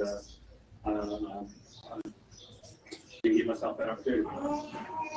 2018 Masters champion Patrick Reed is at the top of the leaderboard on 4 under par. He too had a far from easy day. Well, par included as many bogeys as it did birdies. This venue, only one of 5 men's US Open winners, was finished under par. I feel like the game's where it needs to be. I feel good. I just need to tighten a few things up here or there, but for sure being sharp, and when you play around putts like that, that's what you need. Japan's Hideki Matsuyama was one of the few players to hit an under par round. He's well placed on even par for the tournament. Bryson DeChambeau has spent the last year and the American's power game is well suited. He's on 3 under, just 1 shot. That's great. I mean, confidence is at an all-time high right now. Driving it well. I'm always fantastic. Wedging's getting better each and every day. And I'm playing like I know I can. So very, very happy. Also still title contention is first round leader Justin Thomas. He'll start out on Saturday on 6 under par. Andy Richardson, The LA Lakers cruised a victory over the Denver Nuggets, clinched in one of the Western Conference Finals. The top seed double-digit in the first half. Anthony Davis started with 37 points and 10 rebounds. LeBron James added 15 more as the Lakers rolled past the Nuggets 126 to 114. But it wasn't all good things for James, who was voted the league's second most valuable player, losing out to Milwaukee Bucks' Giannis Antetokounmpo. I've been second a lot in my career. With championship, now 4 times as an MVP.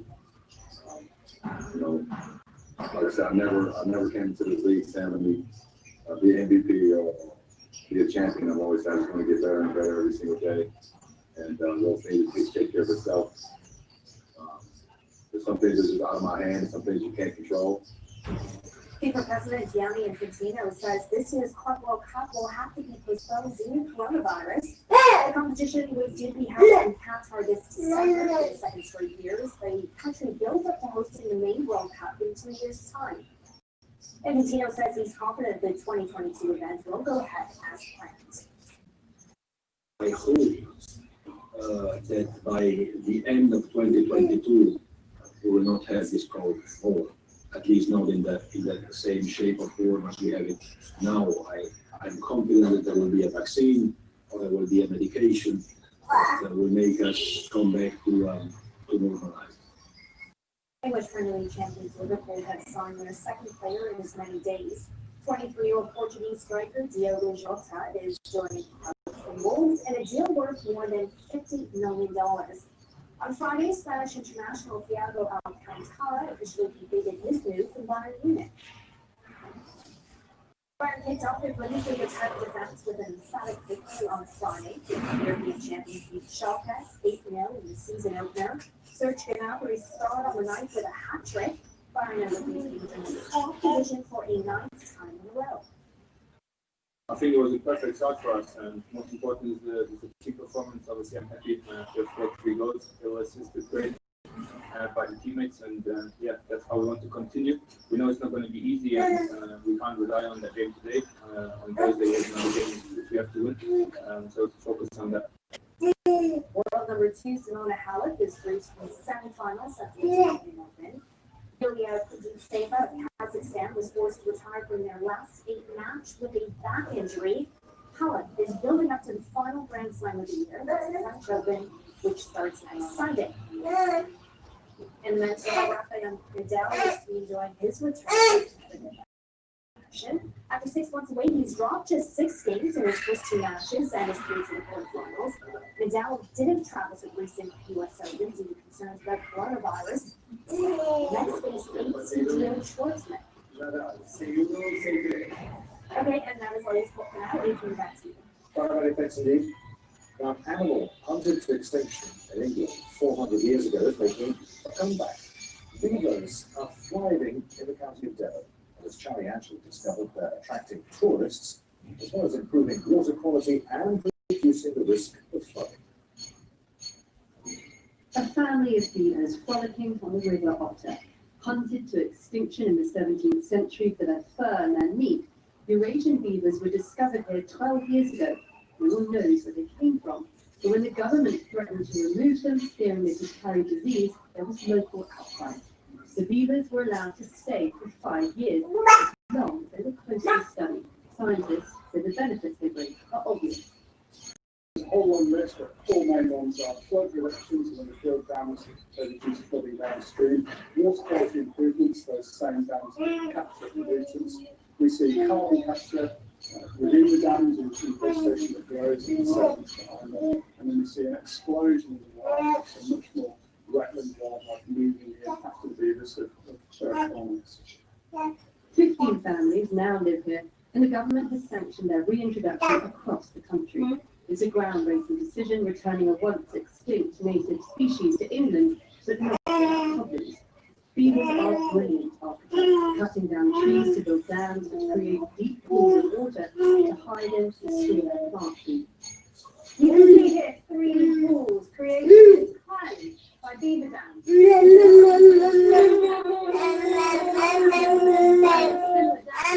With global fields, conservationists are urging the government to provide funds so that everyone can embrace their return.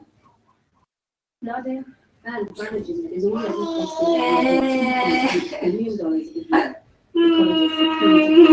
The work that we do real value far outweighing the cost of farming. These beaver dams store water.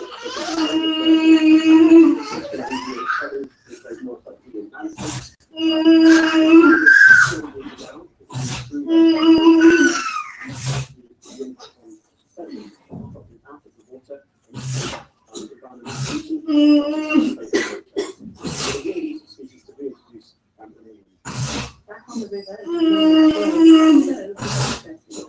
attracting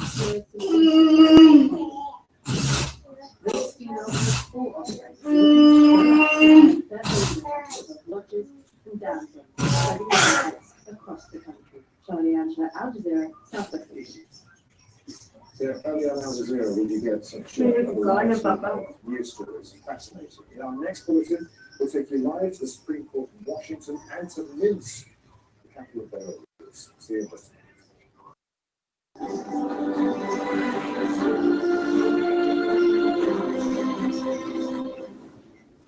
Corruption. It is there, invisible behind a wall of silence. But it is corruption. Corruption is not something to be tolerated. It's not what the African countries. No country is immune. Let's destroy this wall. In 2020, the 5th ACE Award encourages the heroes who are fighting against corruption. This helps our communities to save the resources that we need in order to address the burning problems that affect us all. Shine a light on your anti-corruption hero. Nominate now. It could be the biggest land grab in history. As powerful nations reclaim the territories under the oceans, 21 geologists are secretly plotting new borders. As the struggle for resources intensifies, some of the world's most powerful scientists speak out. Ocean's monopoly on a jazeera. Reported from the Hague, indoctrinated by Somalia's Al-Shabaab. How can a young man disillusioned by violence rebuild his life? Was an extremely difficult mistake and reunite with his family. Africa's no life. For me, it's also my case. Lost Warrior, a witness documentary on Al Jazeera. Al Jazeera.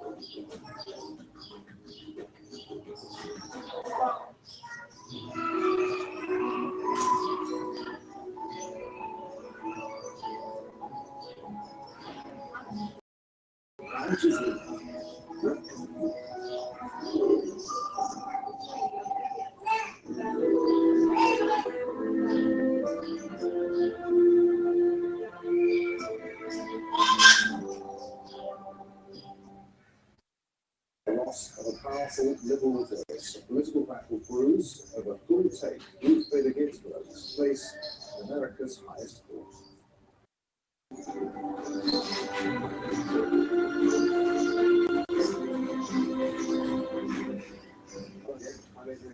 This is Al Jazeera live from Doha. Also contact.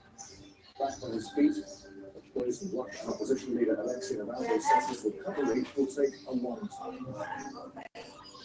It's a camp. Thousands of refugees are relocated on the Greek island of Lesbos, but with more health concerns. The eager beavers from the revival of these animals is so important to the English countryside.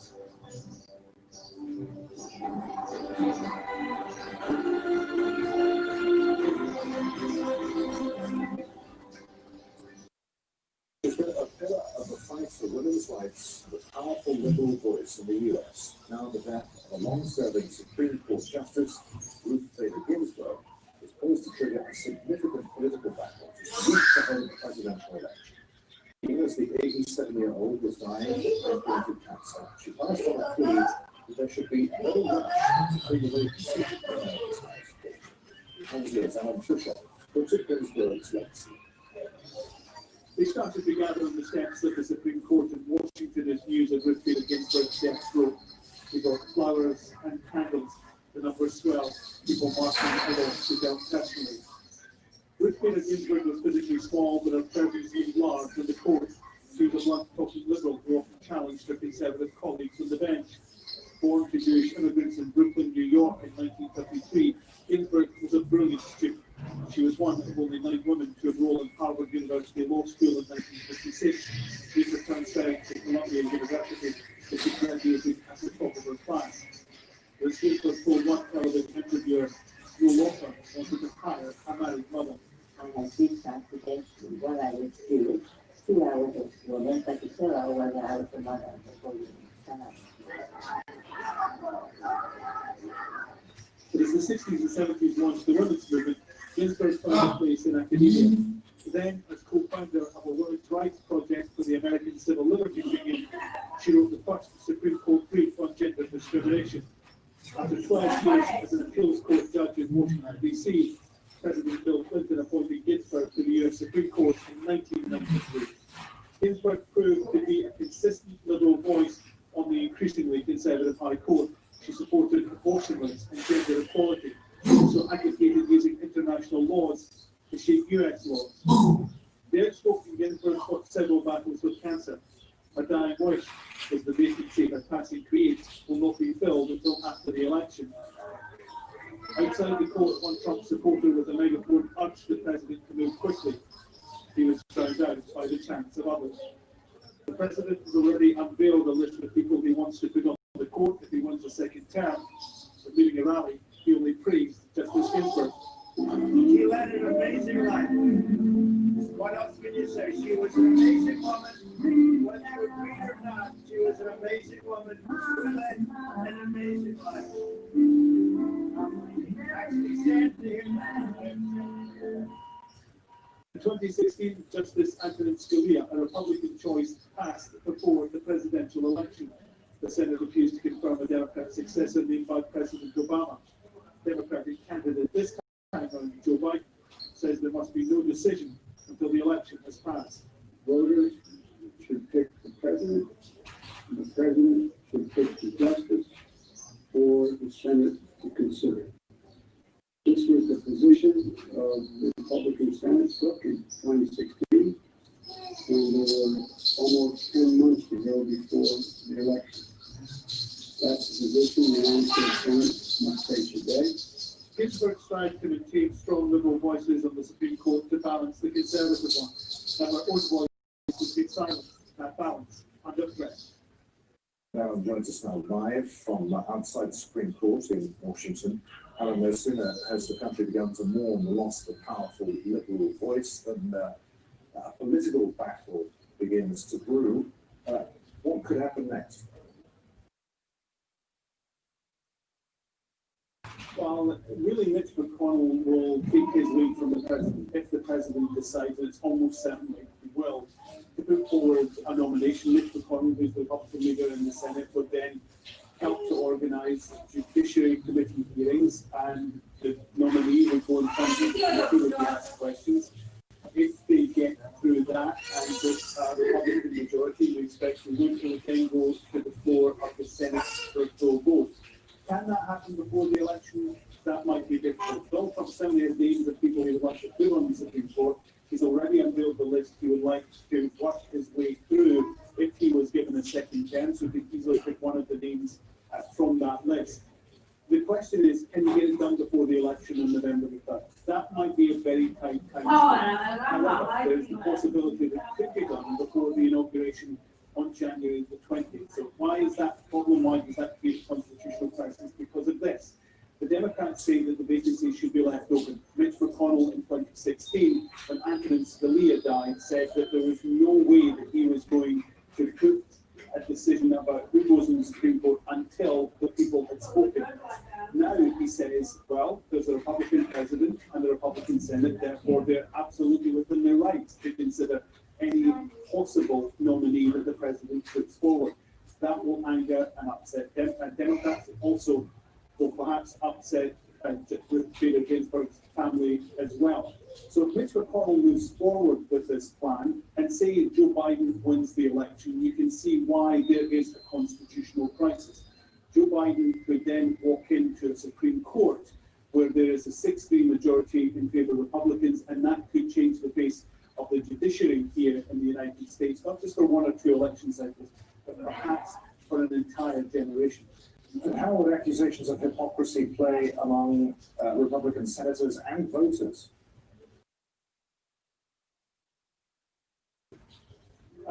Voters are as a judge, although I suspect that given that one of the big pluses for Donald Trump 4 years ago was his determination to change the face of the judiciary in the United States, it might not be a drawback that you think it would be.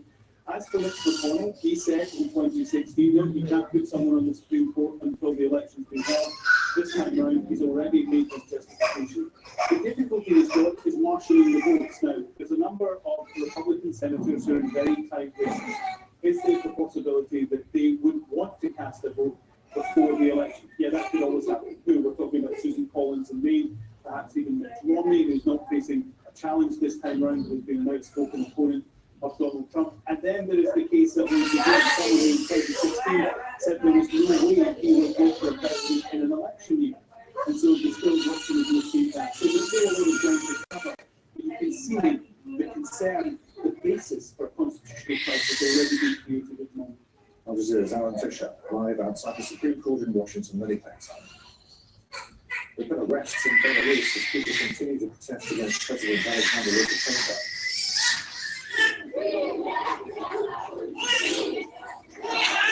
Hundreds of people have been marching through the city, calling for Lukashenko to step down. Protests were sparked by a disputed election last month. The demonstration showed no sign of slowing, despite increasingly violent crackdowns by the police and thousands of arrests. Let's go live to the Minsk Al Jazeera steadfast. We've got a step what's happening behind you. In the past 20 minutes or so, hundreds of women who were participating in this peaceful march have been detained by tens of masked policemen. They didn't even have enough detention vehicles to put all these women into. So behind me, I step out of the frame. You can see the backs of these policemen. They all are wearing masks. Women have often tried to reveal their faces by putting away these masks. Lots of women were very much upset. They were screaming, people were crying. There was one also in a total shock, so an ambulance had to come. It was quite aggressive and of course very intimidating. People are now clapping because there's an opposition flag flying over our heads, and that's of course something police also is not very keen to see. As you can hear, the spirit, despite all this aggression and intimidation and these mass detentions, is still high here among the people who are still not being detained. Police has this time not taken any journalists, at least not so far, and they are seem to be leaving right now. They've been here for at least 20 minutes. They rounded up the complete rally. We saw around 1,000 women participating. They made a round in the city. They were chanting, they were shouting, Lukashenko has to resign. They said they were defiant and they will continue to go to the street.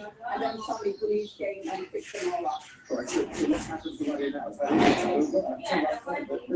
A lot of people out in the streets. Absolutely, yeah. The rally is, I think, over now because there are only a handful of people left. Some of them managed to actually really escape. They ran away. Many of them are now hiding also behind these restaurants and shops here in this area. But these people who have been detained, people, women from above 70 years old, so we know that a very famous demonstrator, 73-year-old woman, Nina Baginskaya, is also being detained. She's inside of one of these vehicles here. So people, women from all ages are now being detained and driven to the detention centers, police stations, and they're probably going to be there for a couple of days at least. All right, Steph. For the moment, many thanks indeed. Steph Watson reporting live there from Minsk. Alexei Navalny is walking again after emerging from a coma a few days ago. The Russian opposition leader says that his recovery is going well, but that it will take a long time. He's being treated in Germany. His doctors say that he was poisoned with the Russian nerve agent Novichok last month. The Kremlin denies involvement. Alex Titov is a specialist on Russia and a lecturer in modern European history at Queen's University Belfast. He says that Navalny's recovery won't necessarily mean that he'll return to his previous level of political activity. He returns, he resumes his activity with personal life. But we've got much less room for them to do anything about it because there'll be so much more international attention paid to whatever they do. They can't detain him on a regular basis as they used to. They can't put him to jail, and certainly they can't poison him if they close back to do. But at the same time, the Navalny itself, he has to kind of tread a very careful line in a sense that he doesn't want to appear too unpatriotic in the Russian public, and various Western calls for sanctions imposed in Russia and individuals, but also on the gas pipeline which is being built and so forth, really make his situation within Russia a little bit more precarious as well, so with the public as well as they could. Well, I don't know if his political career will be just over, but I think that what we can say for sure is that it's not going to be the same as it was before, because for all the factors, because of the poisoning, because of the international pressure and sanctions mooted, and because of the authorities obviously can't treat him as they used to treat him before. So it's a difficult one, and I'm still not 100% sure that we will actually let him return to Russia. There could be a pressure of him just stay away. We'll get another update next here on Al Jazeera then. Tens of thousands of people rallying against the government in Thailand as months of political protests grow louder. I'd like to know, when are you planning to do the work? not quite on track. We look at the progress being made on key UN goals that were aimed at making people's lives better.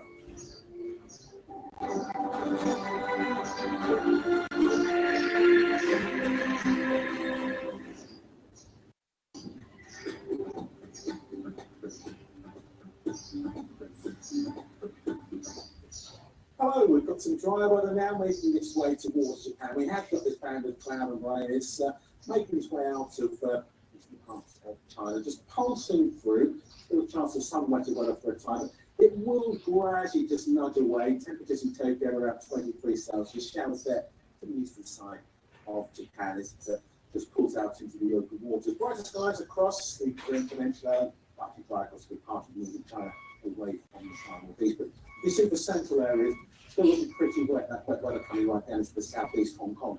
Seeing some lively showers over the next couple of days. Next pulse of heavy rain slides across central parts of China towards Wuhan. That will continue to move a little further eastward. You can see from Japan on Monday, does look largely fine and dry. There's pleasant sunshine coming through at this stage. A lot of wet weather continuing across western areas of India. Plenty of clouds showing up here now towards the south, and that's way the cloud right through the Bengal, pushing up towards Myanmar. Very heavy rain coming in. We'll see some flooding as a result of this. It runs right up towards the Delta there. Some heavy showers, longer spells of rain into West Bengal, into Bihar, making it rain. Yes.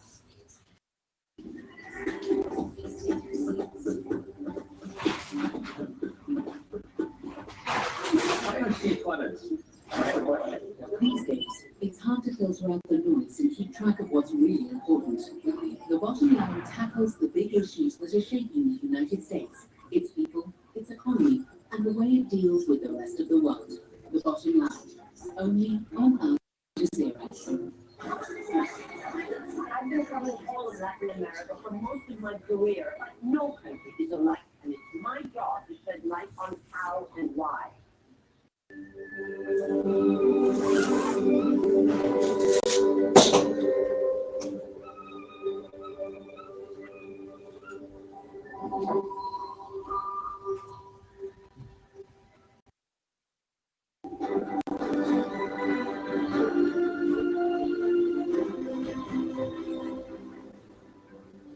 This is Al Jazeera. Let's imagine the main news this hour. Liberal US Supreme Court Justice Ruth Bader Ginsburg has died at the age of 87. Republican leaders want President Trump to decide on her successor, but Democrats say the choice should be made by the November's election. Hundreds of women have been arrested in Belarus during another week of anti-government protests. Hundreds of people were rallying through the city on Saturday court for President Alexander Lukashenko following last month's disputed election. Russian opposition figure Alexei Navalny is walking again after emerging from a coma a few days ago. His doctors say that he was poisoned with the Russian nerve agent Novichok. The Kremlin denies involvement. Tens of thousands of people are rallying into the night against the Thai government in the capital Bangkok. It's the latest in months of student-led protests, and it's one of the largest demonstrations since the 2014 coup. People are calling for a new election, the constitution to be rewritten, and for the monarchy to be reformed. Al Jazeera's Wayne Hay was at the demonstration. Very much a festive atmosphere at the moment. This is the largest political gathering we have seen in Thailand since the election coup in 2014. This movement was started by students, and certainly they are sort of the centre of it. But it's grown way beyond just a student protest, and certainly this crowd is the most diverse that we have seen in recent months. There are reasons for that. The demands that the students have been making for political change in Thailand, for political reform, are resonating and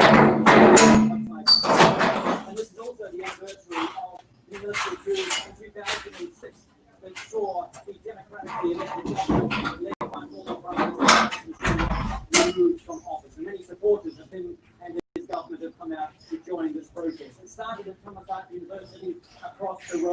Even though the university said that they couldn't gather there, the gates were eventually opened and they were able to go into the university grounds. And now they have spread their protest across the road here to a park known as Sanam 1. It's a historic site used for many royal ceremonies over the centuries, but in recent years, it's been off limits to the public. It's been fenced off. The protest leaders if they wanted to take it back to the people, and that's exactly what they've done.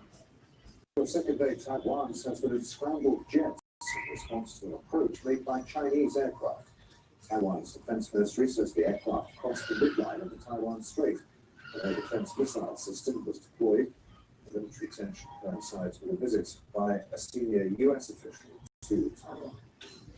A growing number of coronavirus cases among refugees on the Greek island of Lesbos is causing concern. At least 214 infections have been confirmed. That's as 9,000 refugees have been moved into a new camp. The previous one, which was Europe's largest, burned down 10 days ago. Al Jazeera's Stephanie Decker reports now from Lesbos. It's a very windy day here on the island, and the elements are concerned when it comes to this new camp. You can see it's right on the water's edge, open to the wind, the sea, the rain that might come in the winter.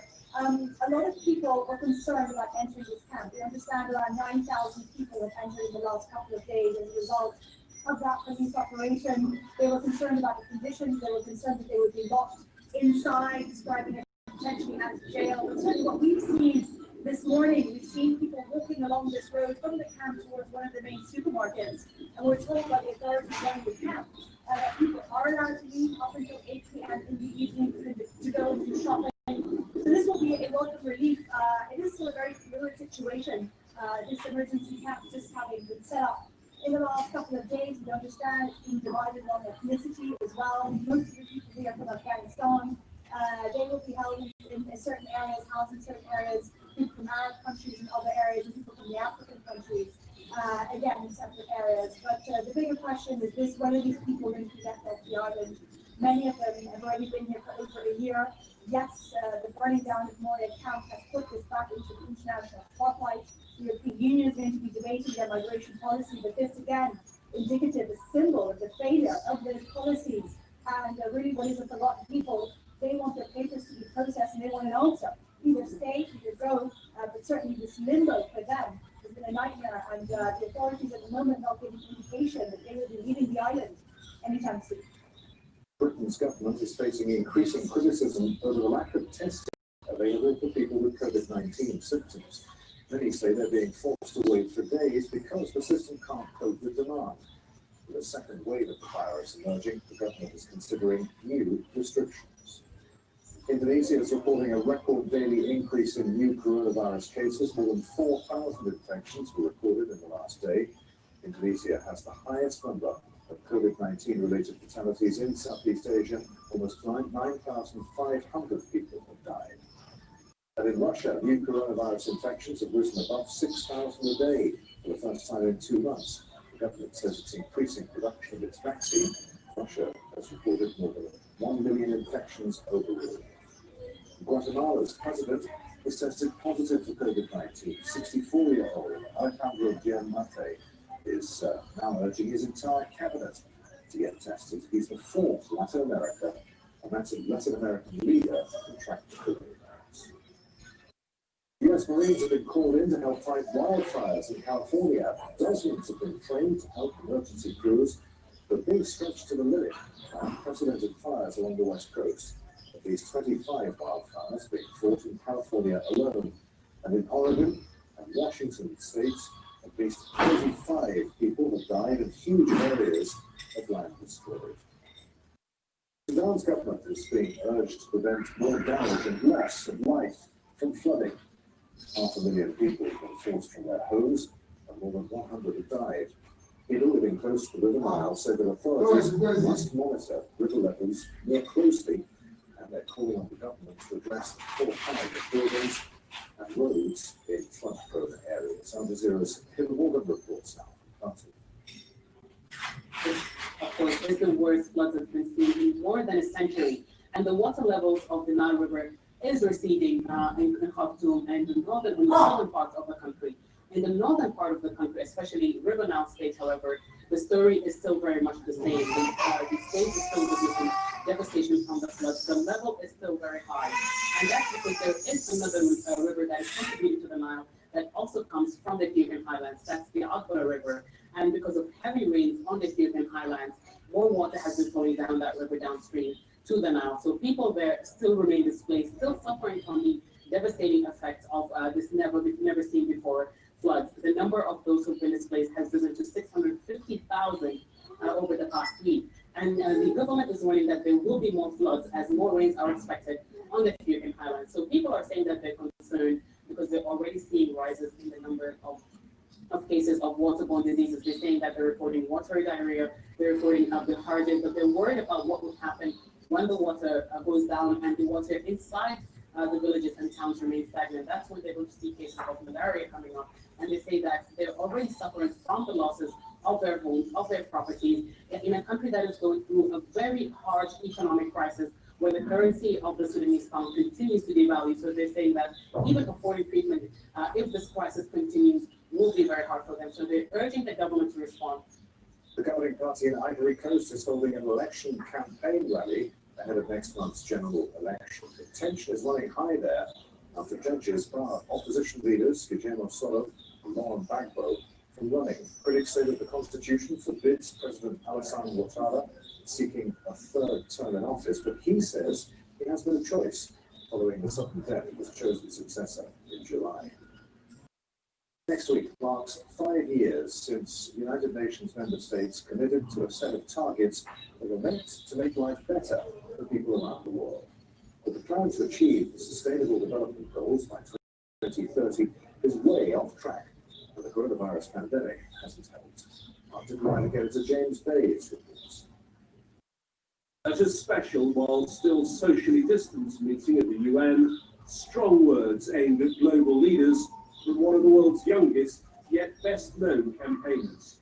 Farmers are passed in the United Nations members agree to the Sustainable Development Goals. These goals represent the future of millions of people, of girls who want to go to school, of women who fight for their rights, and of young people who fight for clean air and safe planet. So far, you have not kept up with your work. So I'd like to know, when are you planning to do the work? Malala Yousafzai spoke in support of the Sustainable Development Goals when they were launched 5 years ago, an ambitious plan to improve life around the world, lifting people out of poverty, battling illness and disease, and fighting the climate crisis.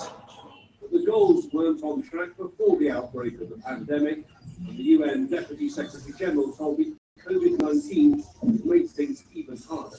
We can make the projections of the millions that are going to be pushed back into poverty. It has pushed back access to health services because in weak health systems, the focus has been how to deal with COVID. It has also taken kids out of school and we've not been able to get them back online. The head of a group that's been doing research into the progress of the goals tells me they're not just behind schedule, but decades behind. The good news is that the world is making some progress, it is moving forward. But the bad news is it's nowhere near fast enough. They say our projection on total progress index, we're not going to hit the SDG targets until 2082, 52 years too long. So what's needed to get these goals back on track? Most experts say greater cooperation among world leaders, but that's been severely lacking during the period of the pandemic. James Bay, Algebra, at the United Nations. An animal hunted to extinction in England 400 years ago is making a comeback. Beavers are thriving in the county of Devon. As Charlie Ansel discovered, they're attracting tourists as well as improving water quality and reducing the risk of flooding. A family of beavers frolicking on the River Otter, hunted to extinction in the 17th century for their fur and their meat. Eurasian beavers were discovered here 12 years ago. No one knows where they came from. But when the government threatened to remove them, fearing they could carry disease, there was local outcries. The beavers were allowed to stay for 5 years, as long as they were closely studied. Scientists say the benefits they bring are obvious. There's a whole long list, but 4 main ones are flood reduction, build dams, they reduce flooding downstream, water quality improvements, those same dams capture pollutants. We see carbon capture within the dams in the vegetation that grows and the sediments behind them. And then we see an explosion in the wildlife, so much more wetland wildlife moving in after the beavers if climates. 15 families now live there, and the government has sanctioned their reintroduction across the country. It's a groundbreaking decision returning a once extinct native species to England, but not without problems. Beavers are brilliant architects, cutting down trees to build dams which create deep pools of water to hide in and store their plant food. You can see here 3 pools created entirely by beaver dams. It's a welcome change for this landscape, but some landowners are concerned that similar dams could flood their fields. Conservationists are urging the government to provide funds so that everyone can embrace their return. Flooding and management is already costing UK $2.8 billion a year. Ecologists are keen to point out that the work the beavers do has real value, far outweighing the cost of minor floods to farmers. These beaver dams store water. They can slow the flow of water through catchment, which can alleviate flooding and create more fertile landscapes. The beavers slow water down as it moves through their territory, and that has the impact on sediment, dropping out of the water, and that can trap environmental pollution such as phosphate and nitrate. So it's really species to reintroduce in England. Back on the river, their numbers grow, so has interest in them, attracting tourists and boosting the local economy. This female has 4 offspring who will each go out to find their own river to build lodges and dams on, spreading the benefits across the country. Charlie Angela, Al Jazeera, South West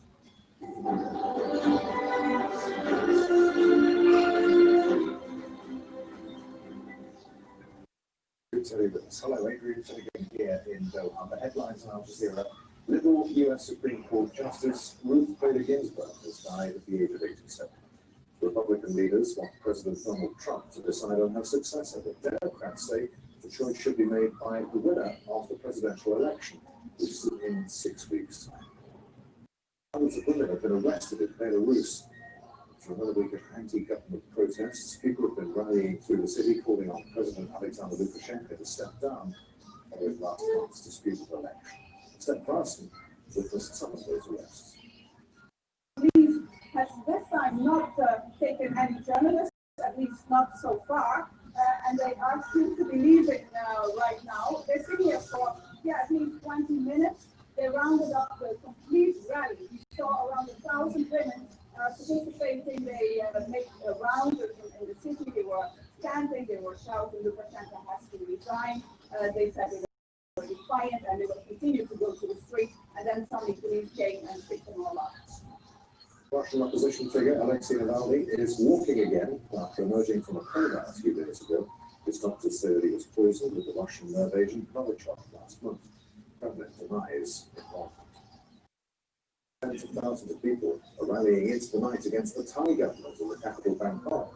It's the latest in months of student-led protests, and it's one of the largest demonstrations since the 2014 coup. People are calling for a new election, a rewrite of the constitution, and full reform of the monarchy. For the second day, Taiwan says that it scrambled jets in response to an approach made by Chinese aircraft. Taiwan's defense ministry says the aircraft crossed the midline of the Taiwan Strait. The military tension coincides with a visit by a senior US official to Taiwan. Growing number of coronavirus cases among refugees from the Greek island of Lesbos is causing concern. At least 214 infections have been confirmed, and since 9,000 refugees have been moved into a new camp.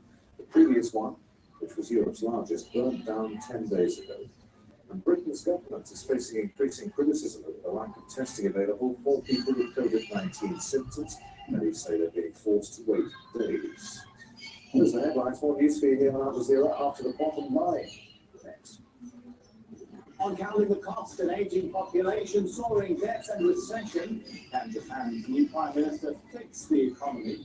Famine, poverty and uprisings as the pandemic wipes out a decade of economic growth. Plus, Pakistan is Asia's best performing stock market. Counting the cost on Al Jazeera. Hi, I'm Steve Clements, and I have a question.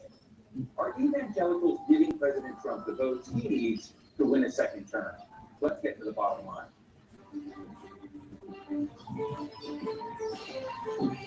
About a third of Americans identify themselves as born again or as evangelical Christians. And among that group, almost all of them voted for Donald Trump in 2016. And the vast majority say they're going to do it again in a few weeks. In return, Trump has pushed the religious rights agenda, this culture war and socially conservative policies. He appointed conservative judges and support for Israel's government. But what is this huge group in American society? And how did they become such an enormous influence on America's political scene? What do evangelical Christians believe in? And what do they want? My guest today has spent his life researching and writing about American Christian fundamentalism and its global network. He is Jeff Charlotte, the executive producer of The Family, a docudrama that was released on Netflix last year, based on his own book, The Family, The Secret Fundamentalism at the Heart of American Power. Mr. Charlotte, thank you so much for joining us today. In your show and your writing, I mean, I'm amazed by the degree in which you have had a foot in the evangelical camp and a foot out, if you will, and you've been able to tell this story, and yet I think you still describe yourself as part of that world. How have you been able to navigate these currents? I am deeply interested in that world. I've been reporting on it for many years, but I'm not an evangelical Christian. I was, the Netflix series and the book about the organization called The Family, the oldest and most influential Christian conservative political movement in Washington, and in fact, actually sort of active locally as well. And they subscribe to a theological view that once you're a member, you're chosen by God for membership. It doesn't matter what you do, it doesn't matter if you want to be a member or not, you're chosen. So I became a member, and so I'm chosen. I'm a brother of the family. I'm a bad brother from their perspective, because here I am talking with you, reporting out in the world, raising questions about their theological views. But I guess it's what do they want from President Trump? And I just, I'm sure you've been asked this a million times. How have they been able to square their own religious views and their aspirations with someone who has a kind of complicated past and a complicated set of behaviors, one might argue, with President Trump? I think to understand the white evangelical embrace of Trump, you really have to understand the movement is not monolithic. And in fact, from much of its sort of history over the last 100 years, it's sort of had two wings. It's had the popular Trump, and that's what you see. That's the folks who are talking about the moralists, the Bible thumpers, the pulpit pounders. And then there's also always been an elite, a self-described happy that's represented by the National Prayer Breakfast every year, and by the President Eisenhower. Their view, which has become the mainstream view for white evangelicalism, is deeply transactional. They're not so much interested in the character of the leader as that leader's willingness to implement the policies, the ideas, the laws, the theology that they believe in. And so Donald Trump, they've got Donald Trump understood that it was a deal. He was willing to make the deal, and he has paid off. He's been the most productive president for evangelical conservatives in U.S. history, more so than Ronald Reagan, more so than George W. Bush. So when we ask how can they embrace this, Bryce married adulterer and so on, we have to remember they're religious folks, but they're also political folks. They have things they want to get done, and Trump has done that. Well, Jeff, I remember watching one of the prayer breakfasts. I had actually been invited and I couldn't attend. I watched it later online. And when President Trump went and was talking about the ratings and then challenged Arnold Schwarzenegger over ratings, Senator Chris Coons was there and his face just turned green. Senator Chris Coons, a Democrat from Delaware, really does believe in the power of the prayer breakfast. He's a Democrat. And so it's this foil of two images, one really devout about faith, the other that seems hardly to care about it. Am I getting this wrong? Yes and no. I mean, in the sense, the family of which Chris Coons has been a participant, it's different than the mainstream Christian right in the sense that it's always had a small number of Democrats involved. Those are mostly conservative, very conservative, but there's always a few Democrats. They have a bigger picture, longer term view of their political project. So they have room for those folks. And they even have room for someone like Donald Trump, gas and foolish, and no one's idea of a pious man. But there's a way in which Trump has remade the National Prayer Breakfast, he's remade the Christian life, he made it in his image. I don't think we can overemphasize how profound a shift Trump is in. We almost want people to have a new theological movement. It's drawing not just on the Christian right, but on the conspiracy theories of QAnon, this idea that all Trump's enemies, Democrats, are involved in an international child trafficking. That's on mainstream and evangelicalism. And meanwhile, the organization of evangelicalism, the political lobbying power, is the kind of world perspective and what was once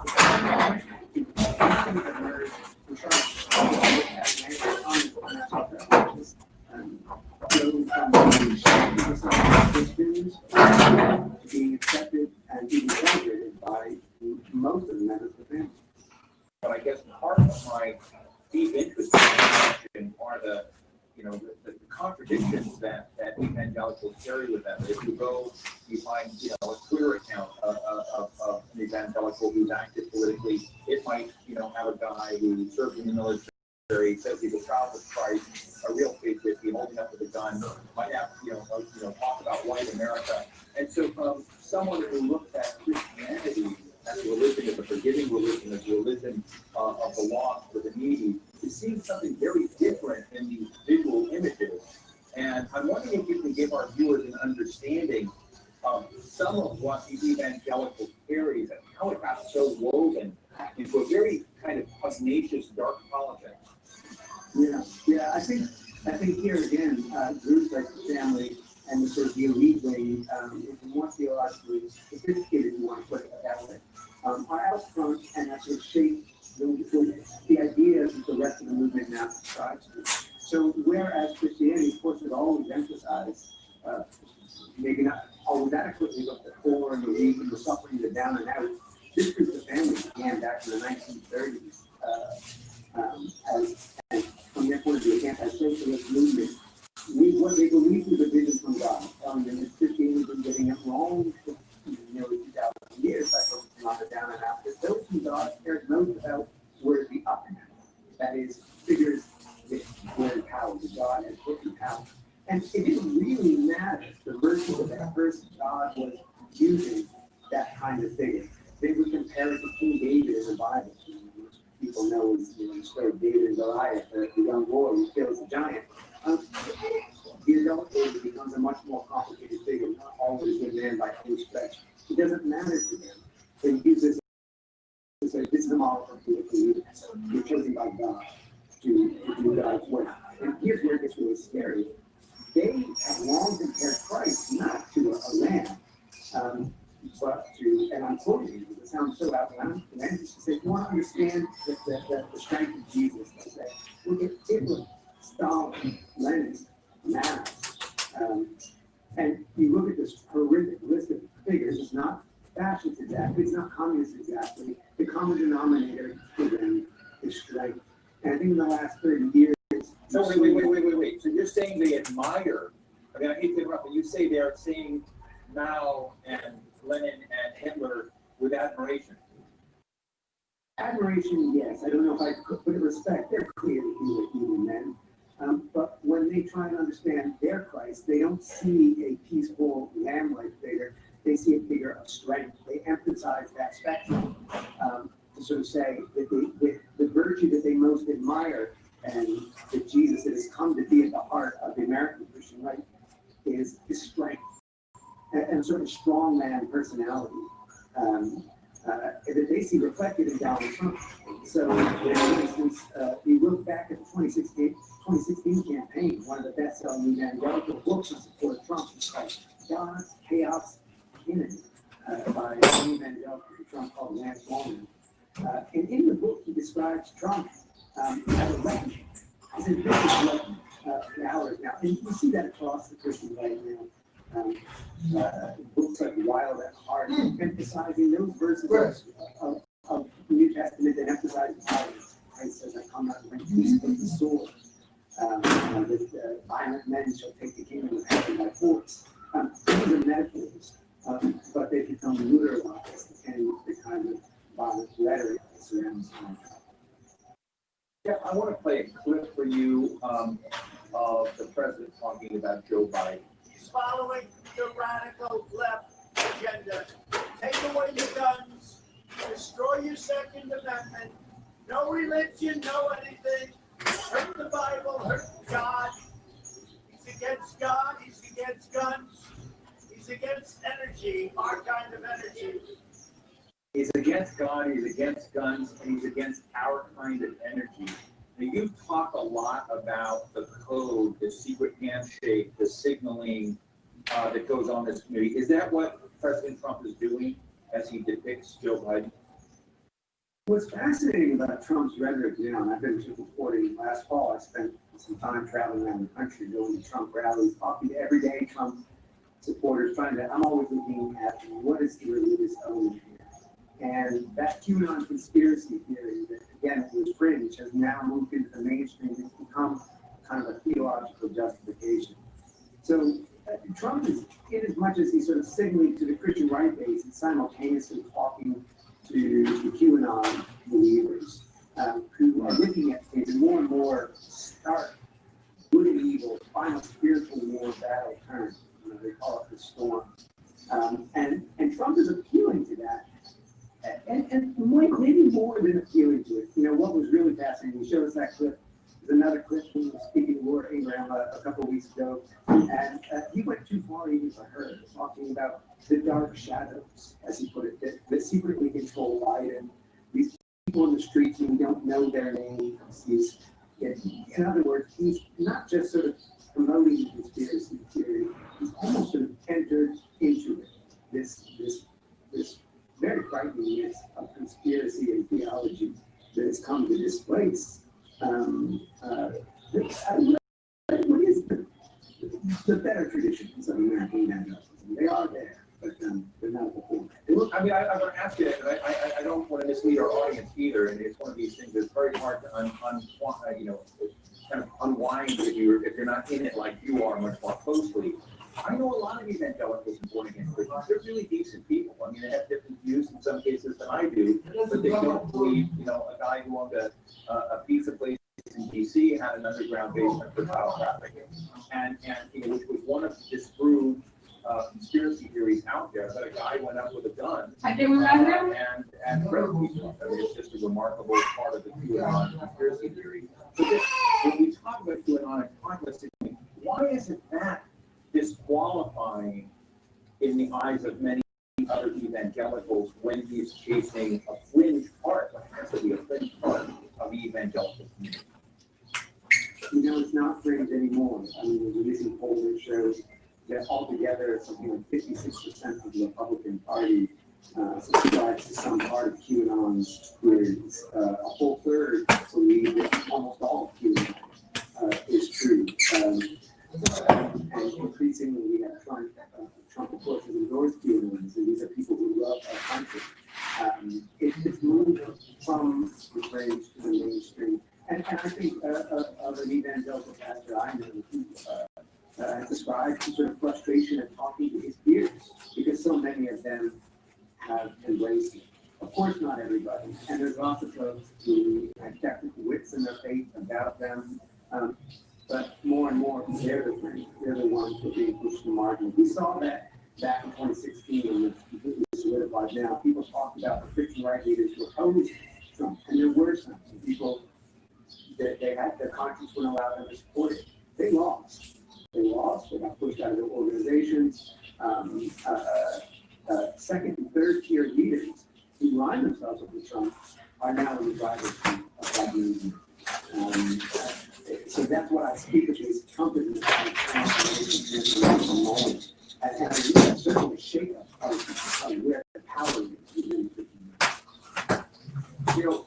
One of the other parts of this movement, which I don't quite understand, is what seems to be a rejection of science. Just this week, there was some scientists who revealed that there may be evidence of a light on one of the moons of Venus, and I sort of facetiously tweeted out there, but somewhat seriously saying, I wonder what the evangelical community, might say about this or think about this. And so I guess as we, struggle with the pandemic, as we struggle with COVID-19 and the importance of science saving us, how does science fit in or not fit in to the political mindset of the evangelical community?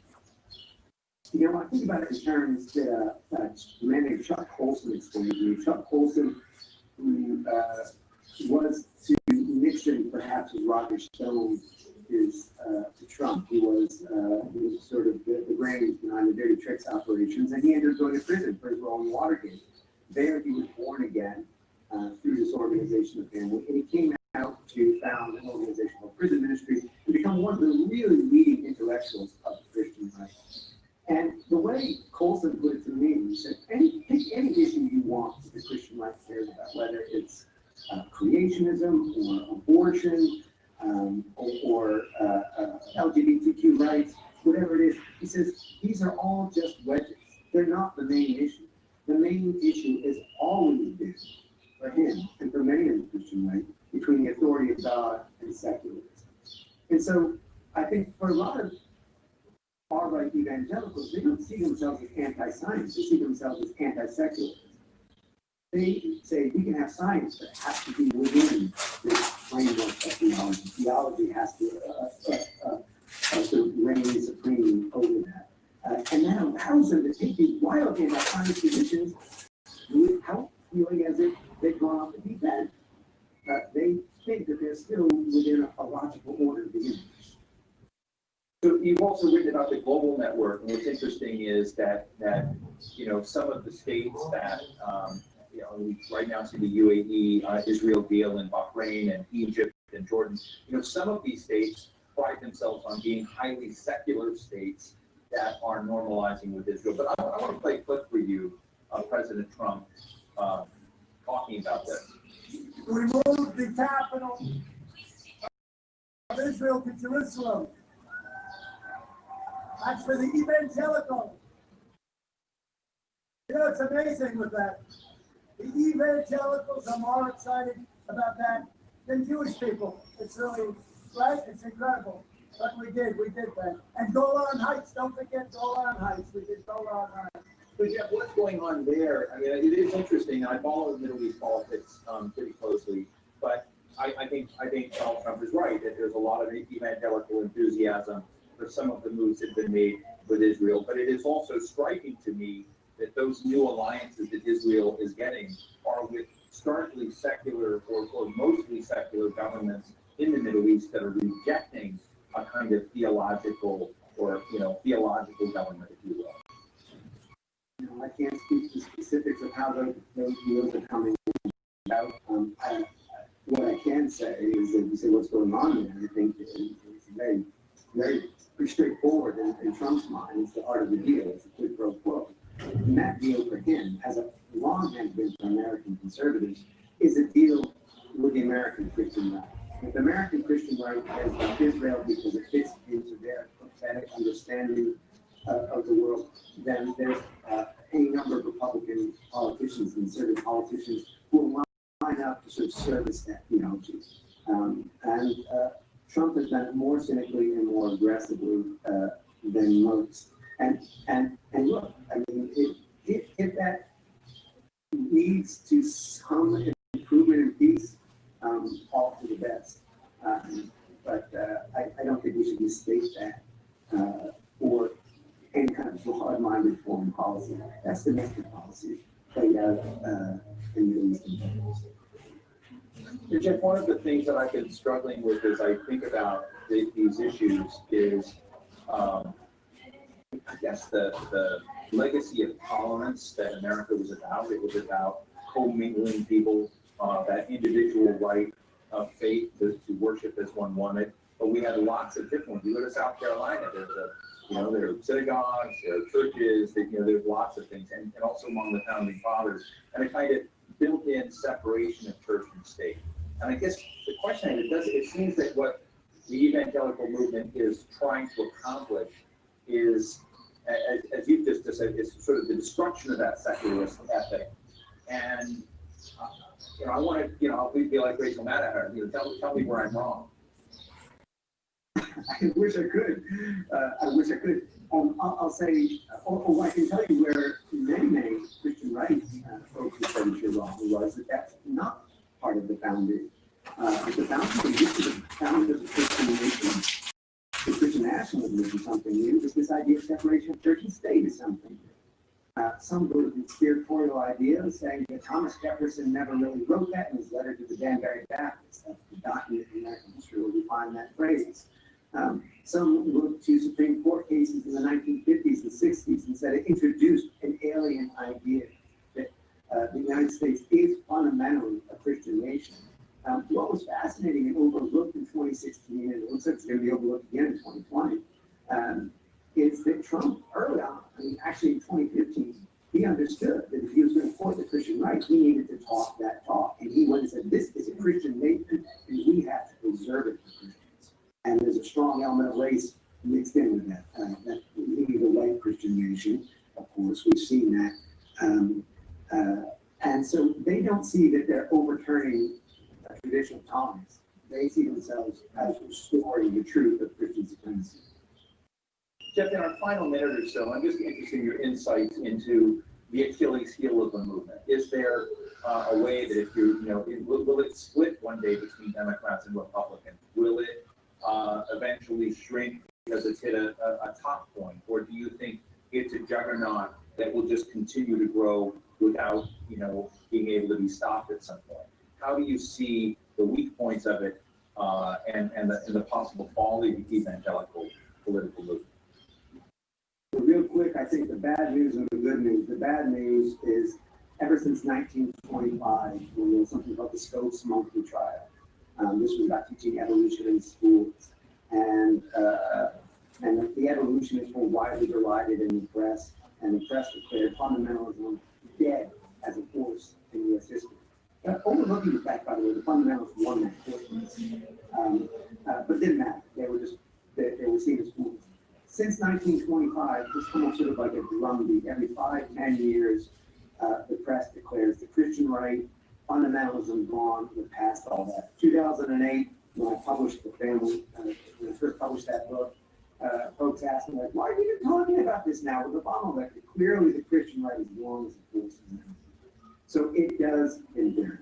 And it endures in part because it's sort of this intertwining of a populist front. And when one side sort of rises, the other falls, there's always a contradiction.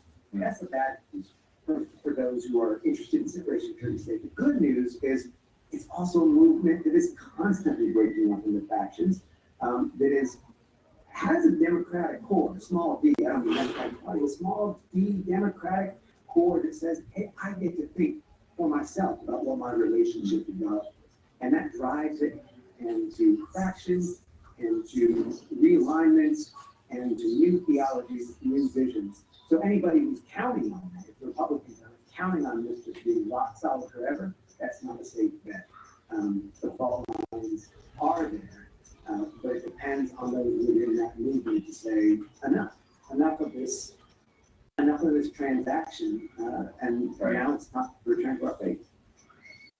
Well, Jeff Charlotte, thank you. I really appreciate these insights. I've often thought to myself, not only about the trial you mentioned, but also, we're on the verge today, if you look across the board, of scientific and technological breakthroughs, which will be extraordinary, which will make everything we achieved in the past look small. And yet, if Galileo were somehow resurrected around today, he might still be found guilty. So, we feel like we're in those are the, the tensions that are out there. So thank you so much for sharing your insights with us today. Thank you. So what's the bottom line? Of course, it's fine to be a person of faith, and it's also everyone's human right. But America's style of faith and politics has also been built on a separation of church and state. Strong current of secularism that defines the state, but which respects an individual's faith. The big question now about the evangelical movement being so empowered in Trump's America is this: is American secularism collapsing? In my opinion, not yet. But there are warning signs. The evangelical agenda matters and should be in the mix, but it needs to coexist with other religions and atheists and other views.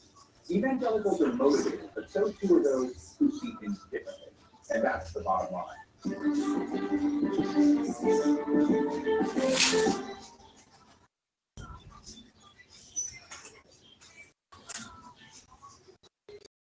Corruption.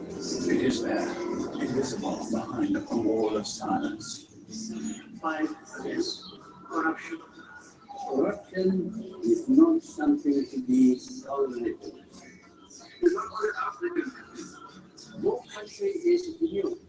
Let's destroy this wall.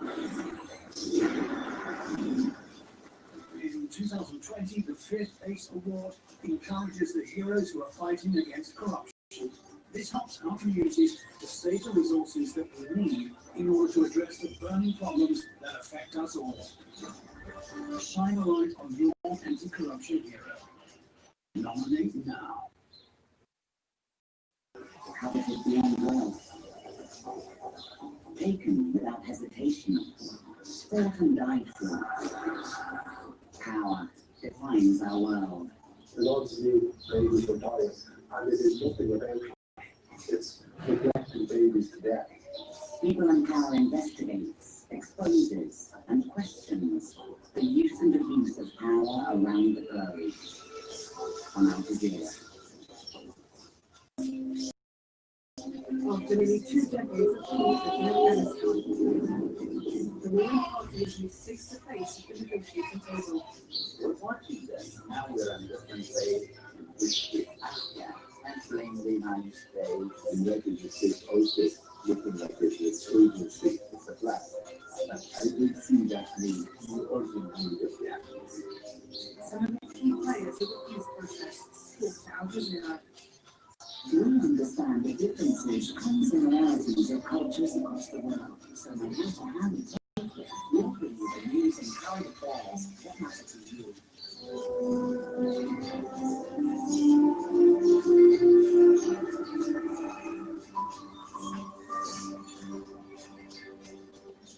This is Al Jazeera.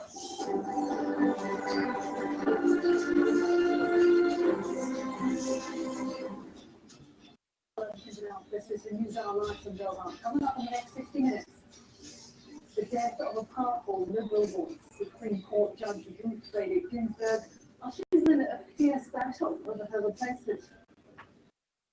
Dozens arrested in Belarus as protesters marched for another day, calling on the president to step down. The number of coronavirus cases tops 30 million. Many countries are considering reinstating lockdown measures in the face of a second wave. Cramming into a camp, thousands of refugees are relocated on the Greek island of Lesbos, but there are new fears for their health and safety. Lifestyle pirates with the latest sports, including Patrick Reed as the halfway leader goal to US Open as he looks to win a second major title.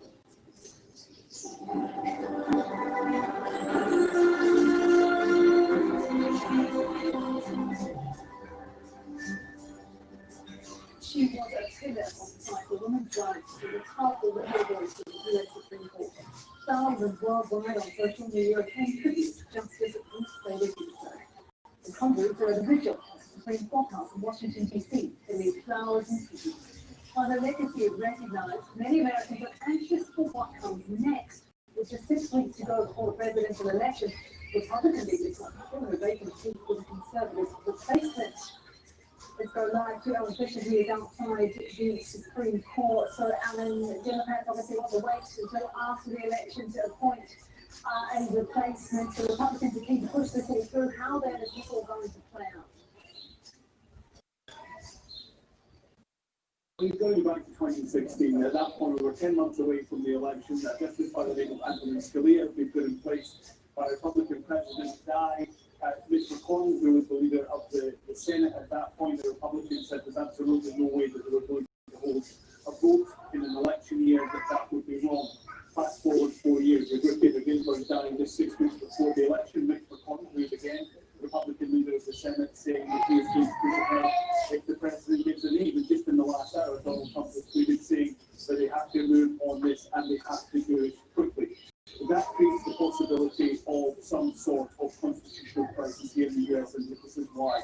First of all, there is the possibility that Mitch McConnell might be able to get a vote through the Judiciary Committee in the Senate, first of all, and then on the floor of the House, the floor of the Senate. If the Republicans have a majority, they'll be able to push through a suitable nominee. When you can do that, that's the question. Can you do it before the election? That seems unlikely, but it is possible. If he doesn't manage to do it before the election, he could possibly do it before the inauguration, January the 20th. And if Joe Biden wins, that is when you create a constitutional crisis, because Joe Biden will then walk into the Supreme Court. Remember, 9 members of the Supreme Court, 6 will be appointed by Republicans, 3 by Democrats. How do you address that balance? Well, if the opinion polls are right and the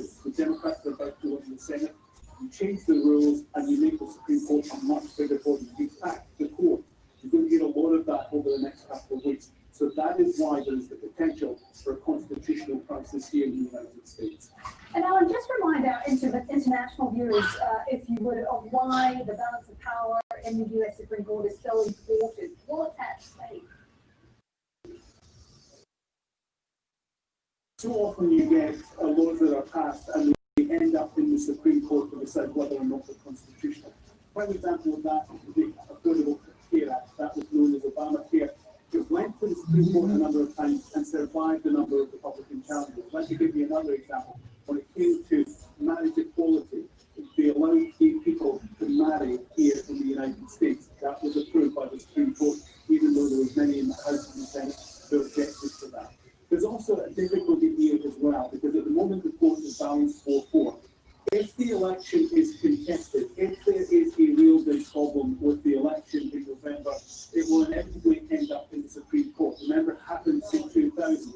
And so they're saying you can't have a balanced court because you won't get an answer the way America and Limbo. There has to be a majority on one side or the other. Here's the other thing to consider as well. If Donald Trump loses the election, there's the real possibility that he will face some sort of criminal action for some of the things that he's done in office. Where will all that end up? Inevitably, it will go through the court process to end up here in the Supreme Court. And you could have a 9-member Supreme Court where 3 of those justices have been appointed by Donald Trump. That is why the Supreme Court is so important here in the United States. So there is a lot at stake. Thank you for that. In Washington, D.C. Republicans and Democrats are now fighting about how 2 months of the presidential election and the naming of a new Supreme Court justice, which could have consequences, as Alan mentioned, for decades to come.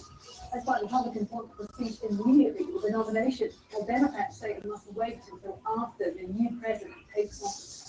Supreme Court judges have been appointed in past election years, but never so close to the vote. In 2016, Republicans refused to even hold confirmation hearings for Obama introduced marriage to government. Reacting to Ruth Bader Ginsburg's death, Obama said Republicans invented the principle that an open seat shouldn't be filled before a new president is sworn in, and that rule must now be fairly applied. More on the bring in Joseph Muir, who is a professor at Texas A&M University's Doha campus and specializes in the U.S. Supreme Court. Thank you for your time. How do you foresee this playing out? Will the Republicans listen to this reasoning that the principles they created about appointing places and waiting until after an election must be fairly applied? Well, the leadership of the Republican Party, if the last 4 years are any guide, will be as aggressive as possible in the prerogatives of their office to move forward with a nomination from the White House and a confirmation from the Senate. So, of course, not all Republicans are in the same political circumstances, and not all of them are equally on board with the president and his agenda. So I think the large majority of Republicans will be eager to fill this seat and hold a confirmation hearing of the vote. But it would take only a small number of defections of Republicans who are either facing difficult re-elections or have principled objections to ignoring the rule that they argued for so recently in 2016, and that might derail a strict response to Justice Ginsburg's passing. What can the Democrats actually do? What options do they have? Very little, right? There's not a Democrat in the White House. They don't hold a majority in the Senate. So aside from the campaigning on the issue, both in the presidential election and in the senatorial campaigns that are ongoing, and trying to use public pressure to peel off pivotal Republican voters in the Senate, there's very little they can do. The question becomes if the president is successful in filling the seat, and if he loses the election, what will the Democrats do in the next term to try to undermine Donald Trump's midnight judges? The Senate is, of course, Republican controlled. Are there the Republican senators who might be under pressure to wait until after the election? For sure. There are a number of Republican senators in states like Arizona and Iowa who are in very competitive races where in an effort to appear more even-handed and to appeal to moderate voters, those candidates seeking re-election might not be eager to jump into the middle of a contentious Supreme Court nomination fight, and therefore be willing to work with Democrats to postpone the nomination after the election. There are also Republican senators against Mitt Romney's strengths and not mine. People who have voiced concerns about the president and his handling of a variety of important issues, and who have spoken up in favor of the institutions in American national government, who might be persuaded to oppose a quick nomination process for the sake of preserving the public's confidence in the judiciary. What do you think this might do to the elections in terms of how voters might respond, both if an appointee is rushed through, or if it's, if they decide to wait, if it turns out that they do indeed wait until after the elections? How do you think the voters might respond?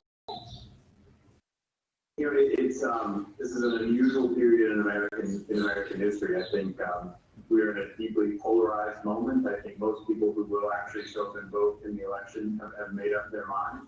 I think the reminder about the stakes of the presidential election for the Supreme Court, and what a pivotal action the next Supreme Court nomination and confirmation will increase the intensity of people's feelings. But I'm not sure that it will move the needle very much in terms of whether people support Joe Biden or Donald Trump, and especially now, this close to the election. Again, I think most people who will actually show up and be voters in the 2020 election have made up their mind, and so this may make them feel like the vote is more meaningful or more important. But I'm not sure it's actually going to convince anybody to do something differently than they were going to yesterday.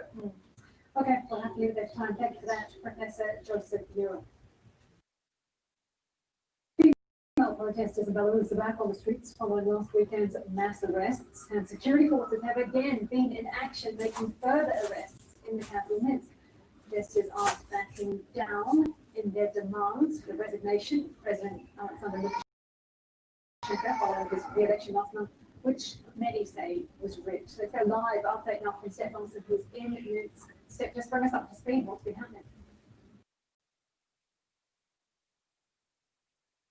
Well, in the last hour, around 200 women have been detained of this peaceful rally of around 1,000 women that was going around the city center. It's the weekly women's march that has been happening since the election result came out and Lukashenko claimed 80% of an election victory. A lot of people, of course, went then to the streets and have been protesting ever since. Women have been always at the forefront of these protests. 3 opposition leaders were also women. 2 of them have been forced to leave the country. 1 is detained. So these women have kept up these protests, even though there were mass detentions also on last Saturday.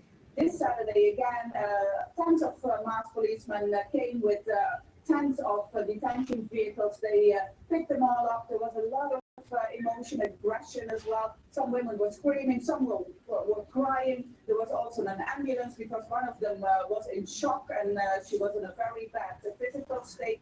They now all have been taken to police stations, and they will also go to these detention centers around the city where they normally will have to spend a couple of nights. Since the election on, I believe it was August the 9th, and the protest that followed, we've heard so many stories of beatings, torture. There has been increasing pressure and scrutiny from the international community on President Alexander Lukashenko, but nothing seems to be deterring him from responding in this way. No, exactly. Especially this last week, a lot of reports have come out, and now the international community is putting a lot more pressure on Lukashenko than in the last couple of weeks. So he's really responding to this. One of these responses is that an important human rights defender was detained also yesterday. And now also this repression against women has completely been stepped up, because women always had a sort of immunity. They thought that these policemen were not going to beat them as much as men, and they wouldn't be as aggressive as against men, but that definitely has changed. So the strategy now that seems to be coming from Lukashenko's regime is to basically treat everyone as violently as possible, making sure that people are so scared and intimidated that they will stop these protests. But the opposite is happening, and the more they're being detained, the more determined they seem to be becoming to actually go back to the street. Okay, thank you for that, Steph Monson, live for us in Minsk.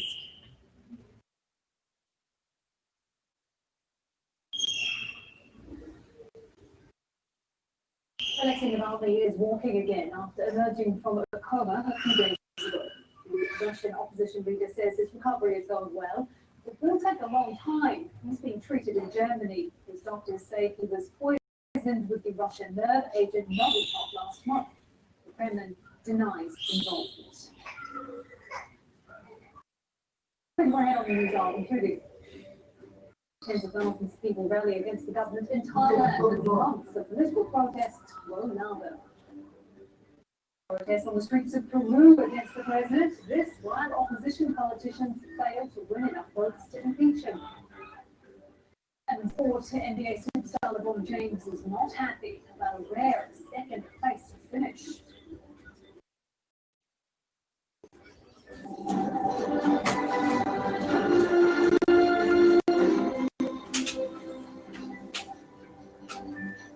The coronavirus now, which has infected close to 31 million people worldwide and killed almost 1 million so far.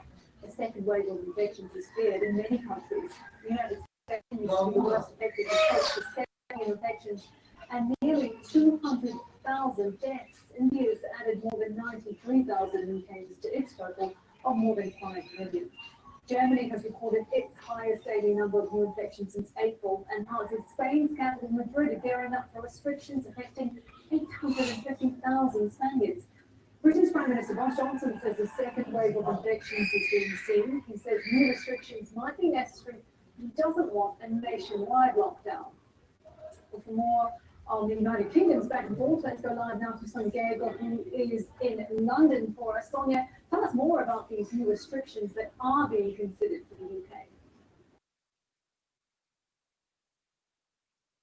We also consider that at the moment there are several local lockdowns in the United Kingdom, ranging from the northeast of England around the city of Newcastle, as well as other areas, metropolitan areas, in the cities of Manchester and Liverpool, the south of Glasgow, as well as around the city of Glasgow. There are local lockdowns, as well as in Wales as well. But what is being considered by some people is whether the question of another national lockdown ought to be put into place. Now, this is a consideration that is, for the time being, not being mulled over as a proposition by the Prime Minister, Boris Johnson, well aware he is of the fact of the economic repercussions that it will take. But moving forward, perhaps it is more a case of having local lockdowns around the worst affected areas that would best be implemented. But certainly he is being urged by scientists within his own scientific advice group to take action as quickly as possible. There's already been a doubling of the rates of infection in the past week in the UK, so swift action is certainly something that has to be considered if they are to get ahead of the curve on this second wave. Okay, Sonia, and I believe there's been some issues around testing in the UK. Tell us about that. But the UK, certainly at the start of the pandemic, was widely criticised for not having sufficient testing put into place. And then got on top of that and was the top rates for testing in Europe. But the problem is not how testing should, it's really how testing should take place. And the fact is that while the testing could take place, the laboratories to process those tests were simply not enough to be able to cope with them. They're at capacity right now. And of course, with families returning from holidays and children starting school, there has been an uptick in demand as that people have been coming down with colds and perhaps flus, the symptoms of which can be similar to coronavirus symptoms. But the labs are the ones which are lagging behind, and this is a problem which the government has had to deal with, not least also as well for its track and trace program as well, the lack of which has contributed to this gap in the UK's ability to be able to clamp down on new and rising cases. So quite a lot of holes really in that system. Of course, momentous actions have been taking place to try and put a system in place, but really track and trace and putting new laboratories in place to be able to process those tests are really going to be the key to try and get a flawless tracing and testing system in place. Thank you for that, Sonia Gary, go live for us in London. Well, Amish Abdul joins me now from Butler, Pennsylvania, in the United States. He is a senior scholar at the Johns Hopkins University Center for Health Security. Thank you for your time. So as we've been saying, coronavirus numbers are rising. Lockdowns seem to be reimposed in different parts of the world, different countries, different regions. Are we back to square one with the virus? What's going on here?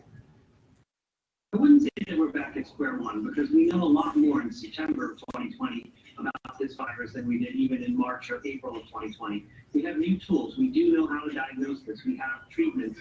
We understand what activities foster the spread of this virus and which ones don't, so we can be much more targeted with our public health interventions. That being said, we do have a virus that spreads very efficiently, so we're always going to have to be vigilant. We're always going to have this seesaw effect of cases going up and cases going down, trying to titrate our public health interventions to keep them to a level that's manageable by hospitals and health departments.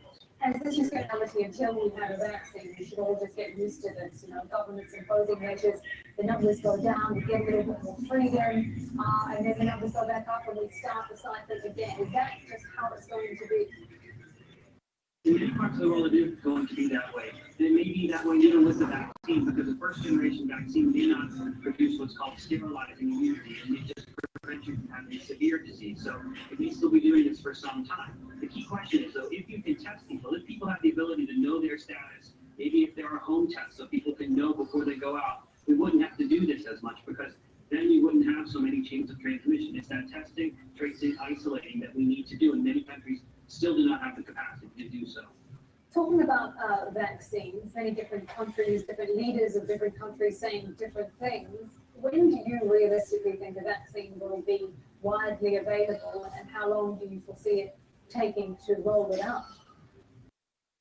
For wide availability to the general public and not just healthcare workers, likely deep into 2021. This is going to be a very daunting global effort to get the vaccine into the arms of the world's citizens, and that's going to be something very hard. We know, for example, that we still have problems getting measles vaccination into children all around the world. So this is something that's not going to be easy, and it's going to take a period, I think, for the world, probably over 2 years. Maybe in the developed countries like the United States, United Kingdom, Canada, maybe in mid-2021, we could see a lot of people vaccinated, but it's going to be something that we're going to have to wait for the entire world to be vaccinated against to remove this virus as of the threat that it is today.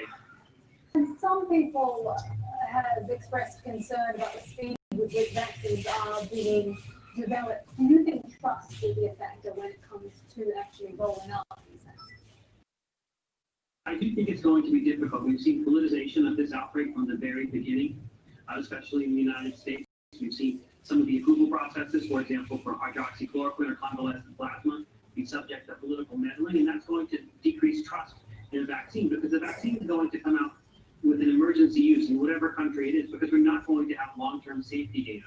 So we want to make sure that we can be transparent and talk to the public about what the risks and benefits of this vaccine are, and they have to have confidence that they're hearing the truth about this and that they're not being put at risk. We know that there is an anti-vaccine movement that is going to pounce upon this vaccine even before it's available and try and undermine its doubts. And we know, for example, during H1N1, that in the United States, even with the flu vaccine, everybody knew only 23% of people got the pandemic vaccine. That's very low. And we cannot tolerate that because a vaccine that doesn't get into people's arms is a useless vaccine. Thank you for your time. Amish Abdul there, a senior scholar at the Johns Hopkins University Center for Health Security. We appreciate your time. Thank you.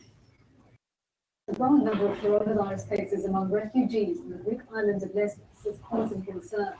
At least 214 infections are confirmed. That says 9,000 refugees have been moved into a new camp.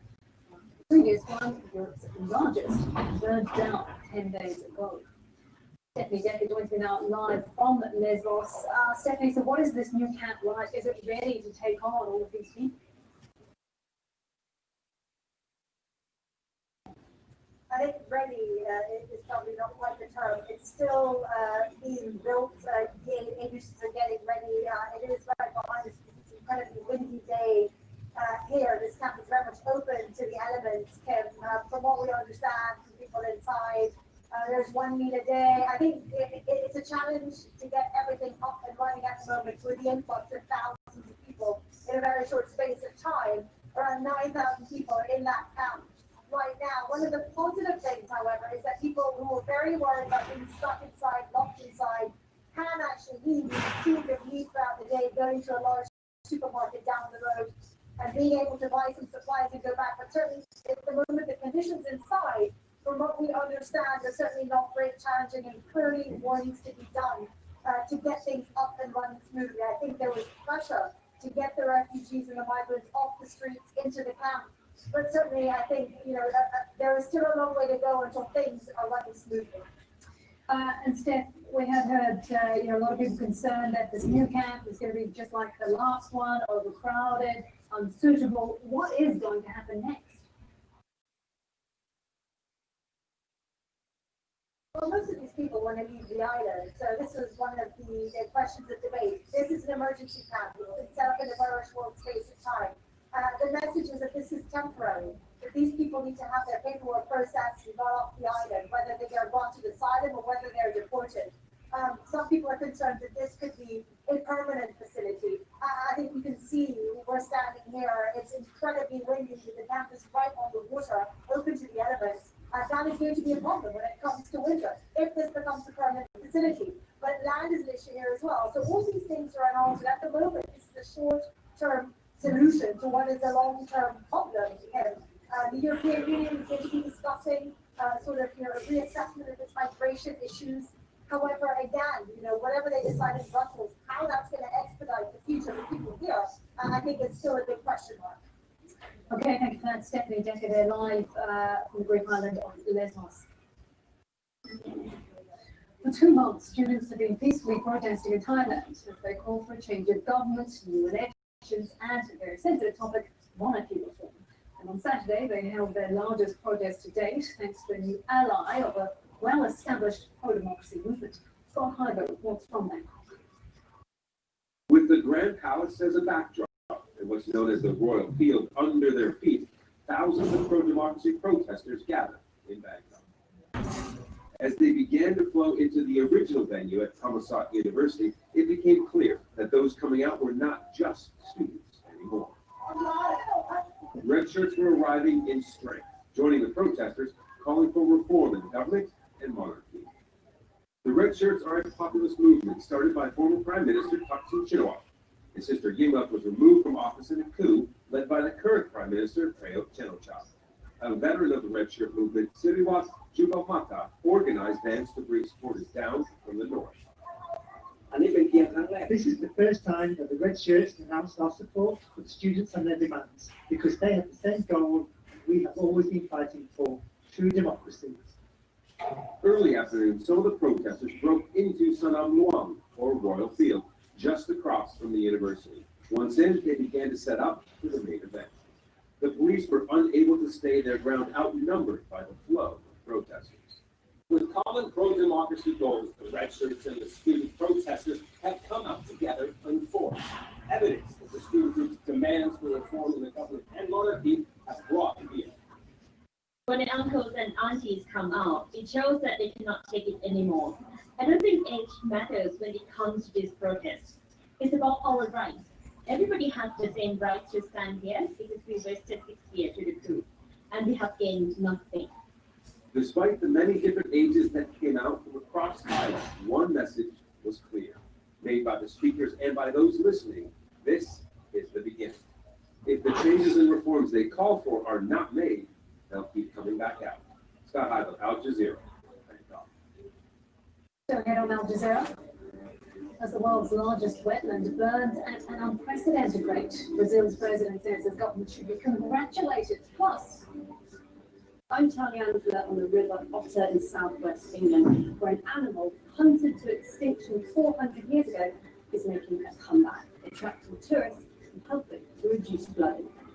In its fourth world number 2 finds an easy way through to the semi-finals at the Italian Open.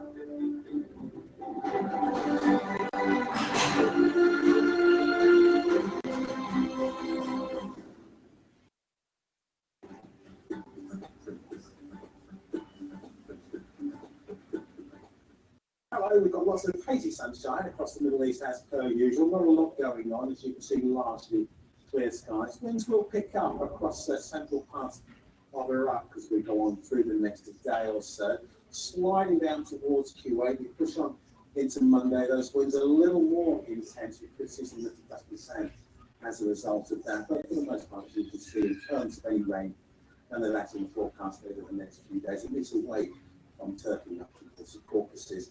Plenty of rain in the forecast, though, across central parts of Africa as per usual. See some heavier showers pushing across the Democratic Republic of the Congo, Central African Republic, also see some very heavy rain. And South Sudan could still see a shower or two on the inside as we go on into Sunday. So wet weather there pushing across into the Bay of Bengal, Cameroon, southern parts of Nigeria, seeing some very intense downpours, and that could lead to some localized flooding. Heavy showers there too into Uganda. One or two showers around southern and eastern parts of Kenya, maybe down towards Tanzania, but across southern Africa, it's largely dry. We've got some wetter weather pushing back into the Eastern Cape for a time, and that will gradually make its way better north.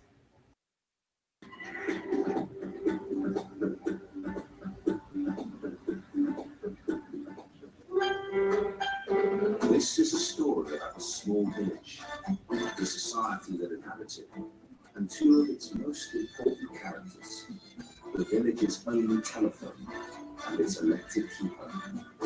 Discovering new filmmaking talent from around the globe, Viewfinder Latin America delves into this Cuban microcosm, its only line to the outside world. Cuba Calling on Al Jazeera. Water, an essential resource for all humankind. Across Europe, pressure to recognize water as a human right and put its management back into public hands is increasing. I think that the European Commission would be very, very glad to impose water privatization on anybody. It's the only thing. Those people who see everything as something to invest and profit of, they want our water. Up to the last drop on Al Jazeera.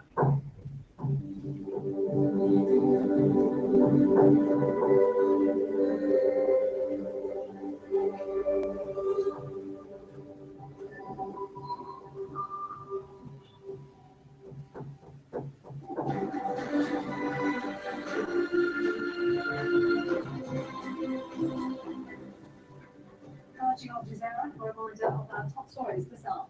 The death of U.S. Supreme Court Justice Ruth Bader Ginsburg is now the backdrop of a showdown between the Trump administration and Democrats over naming a successor just months before the presidential election. Ginsburg died aged 87. She had pancreatic cancer.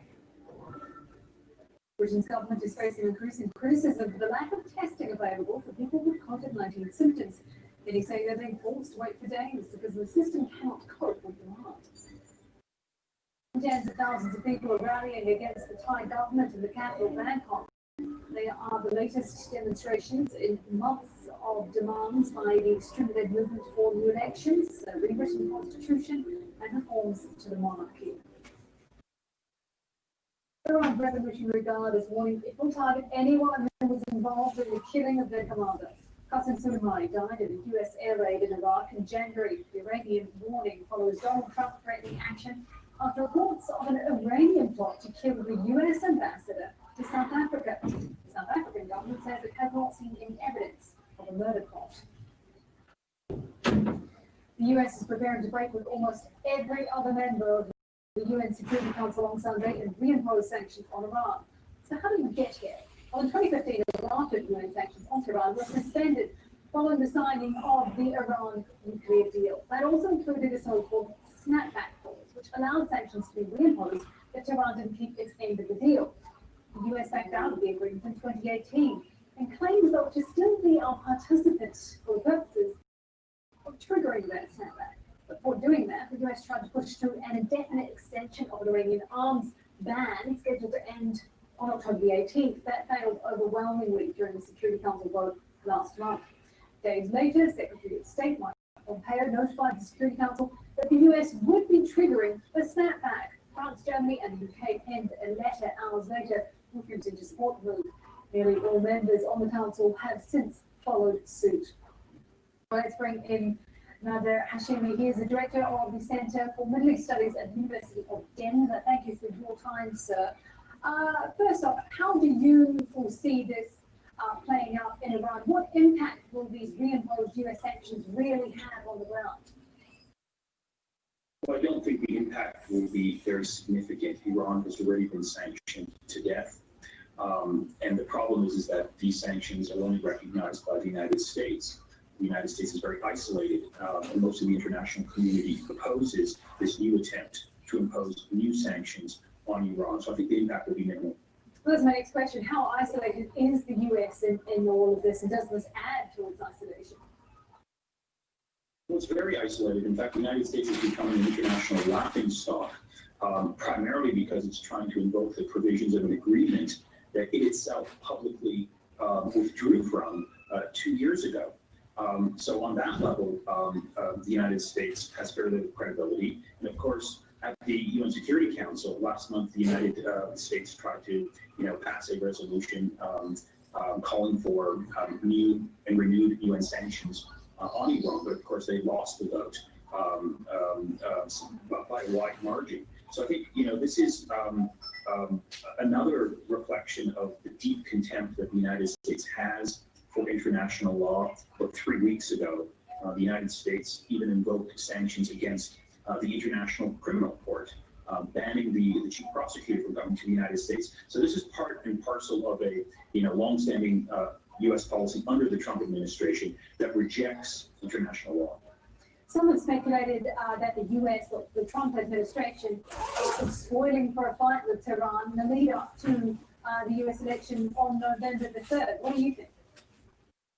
I think that's exactly correct. I mean, what we're seeing right now is in the last few months, a sort of a renewed attempt to escalate tensions with Iran and increase pressure in Iran. So over the last several months, you've seen the United States seize Iranian cargo headed for Venezuela on the high seas in contravention to international law. You're also seeing the United States and Israel stage a series of clandestine and covert bombings of Iranian military and nuclear installations. And now you're seeing today at the United Nations an attempt by the United States to justify its call for new sanctions by invoking the UN Security Council and by trying to mobilize UN member states to support the United Nations. So this is part and parcel of a concerted effort in the last remaining days of the Trump administration to try and pressure Iran and bring it to its knees. And of course, the time is not on the side of the Trump administration. There's 44 days left before the next American election. And if Joe Biden becomes the next president, then we'll be in a very different political landscape. We'll be back to the Obama years and a very different approach to Iran. Okay, thank you for your analysis, Nader Hashemi, the Director of the Center for Middle East Studies at the University of Denver. Americans won't be able to download the Chinese-based social media apps TikTok and WeChat on Sunday night. President Donald Trump's banning them because of national security concerns. Our White House correspondent Kimberly Hubbard reports from Washington. A stern rebuke from the U.S. president. We're not going to do anything to jeopardize security. The White House alleges the popular Chinese-based apps TikTok and WeChat are stealing American users' private information, handing it to the government in Beijing. Friday, the U.S. Commerce Department announced WeChat will be banned in the U.S. starting Sunday, while new restrictions on TikTok will also go into place. A full ban on TikTok could come into effect in November. After weeks of bidding, tech giant Oracle submitted a proposal to run the apps in the United States. But before it was approved, the U.S. government moved ahead with the ban.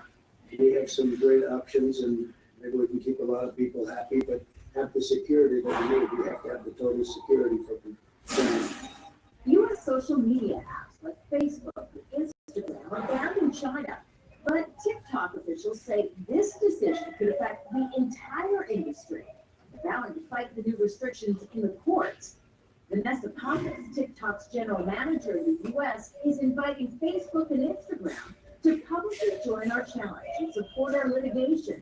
This is a moment to put aside our competition and focus on core principles like freedom of expression and due process of law. WeChat has more than 1.2 billion active users, but but less than 2% are from the United States. Biggest impact could be on U.S. companies like Walmart, Starbucks, Nike, and Amazon. They all use WeChat's e-commerce platform in China to conduct business. This week's move is part of a bigger fight the Trump administration continues to wage with Beijing. In recent weeks, the U.S. has taken multiple actions, including rejecting China's sovereignty over disputed parts of the South China Sea, blacklisting China's largest tech company, Huawei, and canceling the visas of thousands of Chinese grad students and researchers in the United States. One analyst argues the move by the Trump administration could have unintended consequences. One of the principles during the Cold War is we tried to get as much information in to communist countries as we could. We got leaflets, we blasted the radio, and now we're cutting off one of the main mechanisms we have to tell people about democracy and the rest of the world. This latest fight with China is a risky one for Trump. With just weeks until the U.S. election, 20% of TikTok users will vote for the first time in November. And Trump's move is likely to be unpopular. Kimberly Halkett, Al Jazeera, Washington. The government county in Ivory Coast is holding an election campaign rally before next month's general election. Tensions are running high after judges barred opposition leaders Graham Soro and Laurent Gbagbo. Critics say the constitution forbids President Alassane Ouattara seeking a third term in office. He says he has no choice following the sudden death of his chosen successor in July. Marie Roger-Bilor is an Africa Affairs analyst and president of Africa International Media Group. She says Ouattara has cited a few reasons for staying beyond his two-term limit. One of his main motivations was first to maintain sort of a cohesion within his own party, which is the way who would probably explode under the ambitions of possible successors. And the second reason is that Côte d'Ivoire is still dealing with the past, with former crisis, previous crisis, and it has started a vigorous economic revival, sort of, and the results are praised, like even very recently by the World Bank, and they are doing very well. So it's like maybe I should prepare that bit better before I leave. And there are risks of violence, sure, because Guillaume Soro was being excluded, who cannot run. It's a former revolutionary and the political connection, but I would say the counter shock is that Ivorian people are fed up with violence, and it's not very likable that likely that they will follow it and that they will enter into a cycle of violence just because politicians want to settle accounts. President of Ghana and votes for Congress, welcomed the time of the next election and interfering in an investigation into government contracts awarded to a friend. Mariana Sanchez reports from the Capitol. They voted against their own intentions 1 week after a majority of lawmakers decided to impeach President Martin Vizcarra for moral incapacity. Many voted against unseating him. Legislators said it was for the benefit of the country. But during the impeachment proceedings, many had accused Vizcarra of interfering in an investigation into a government contract awarded to a friend. The president denied any wrongdoing. Why are we here? What's the basis that motivates this Congress to impeach me? Which is the justified cause that until now can't be proved? But many lawmakers who voted to impeach Vizcarra didn't give him the benefit of the doubt. All politicians must be ethical, and we must demand good behavior. That's why we must penalize the behaviors that go against the dignity appropriate for the most important job in the country. There were many different opinions throughout the proceedings. Some lawmakers condemned the president, others said he was morally unfit to govern. But the consensus was that he must be investigated. But the law protects presidents from prosecution until the end of their term. I will not accept the accusations against me. They are biased. I ask, what is the crime? I'm not saying things shouldn't be investigated. On the contrary, I'm the first to be interested that the truth is known. Since he took over the presidency, Martin Vizcarra confronted political enemies. 7 cabinets ousted, more than 60 ministers resigned. He dissolved Congress last year. Despite surviving the impeachment, the 57-year-old leader has only a few allies in the legislature. With little support, he must rely on popular support from Peruvians, and with 10 months to go, his term ends. 79% said he should stay. Vera Sanchez, Al Jazeera, Lima, Peru. Mexico's president plans to comply with an agreement to supply water to the United States, despite opposition from farmers. Under a 76-year-old treaty, Mexico needs to send more than 300 million liters of water to the U.S. by October the 24th. Testers in the drought-stricken Chihuahua state stormed the compound of the dam that's used to divert the water. 2 people were killed when the National Guard was sent to disperse them. Wildfires are burning in the Amazon rainforest and traditional weapons of Brazil. Government critics say the destruction is unprecedented. President Jair Bolsonaro says Brazil is setting an example for the world. Monica Yanaka has the Pantanal, the world's largest wetland, not a drop of water in sight. Fires have been blazing here since July, leaving a trail of destruction. So far, there have been more than 15,000 fires, triple the number than the same period last year. It's the worst record since 1998, when the government National Institute for Spatial Research started measuring them. It's a combination of drought with bad policy from our government, lack of control, and response from the media all the time, kind of incentivizing illegal practices throughout the environment because they think it's good for agriculture. It's a huge mistake. With all the fire that we're getting in the canal downstream the Amazon, it does have an effect on one side that irrigates our agriculture in Cerrado and southwards. Planes have already incinerated animal sanctuaries and also farms like this one. Within minutes, we saw it all come to an end, including the animals. It's very sad because we didn't do anything. And then there is the blinding smoke, which experts say will soon darken the skies in cities like São Paulo, more than 1,000 kilometers away from the Pantanal. President Jair Bolsonaro has been downplaying the fires, saying they're being exaggerated by environmentalists, but press and foreign governments. But the smoke almost cut short his visit to the Pantanal. Bolsonaro's plane was forced for board and placed his hand to land in Mato Grosso state, in the heart of the region. Bolsonaro didn't go near the fires. He visited farmers, rode a tractor, and dismissed criticisms from abroad, like those made by the European Union. We're being largely criticized and attacked by countries who compete with us, exporting agricultural goods. They don't have problems with fires because they've already burnt all their forests. But investors both in Brazil and abroad have done more than criticize Bolsonaro's policy. They're threatening to stop buying products from a country that doesn't take the environment seriously. Monica Yanaka, Al Jazeera, Rio de Janeiro. Sudan's government has been waged to prevent more damage and loss of life from flooding. Around 650,000 people have been forced from their homes and more than 1 million died. People living close to the river Nile say authorities must monitor river levels more closely. Public events of fair time to buildings and roads and flood-prone areas.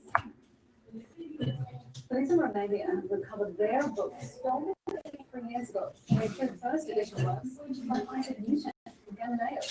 Rarities worth more than $3 million were found buried under a house in rural Northumbria.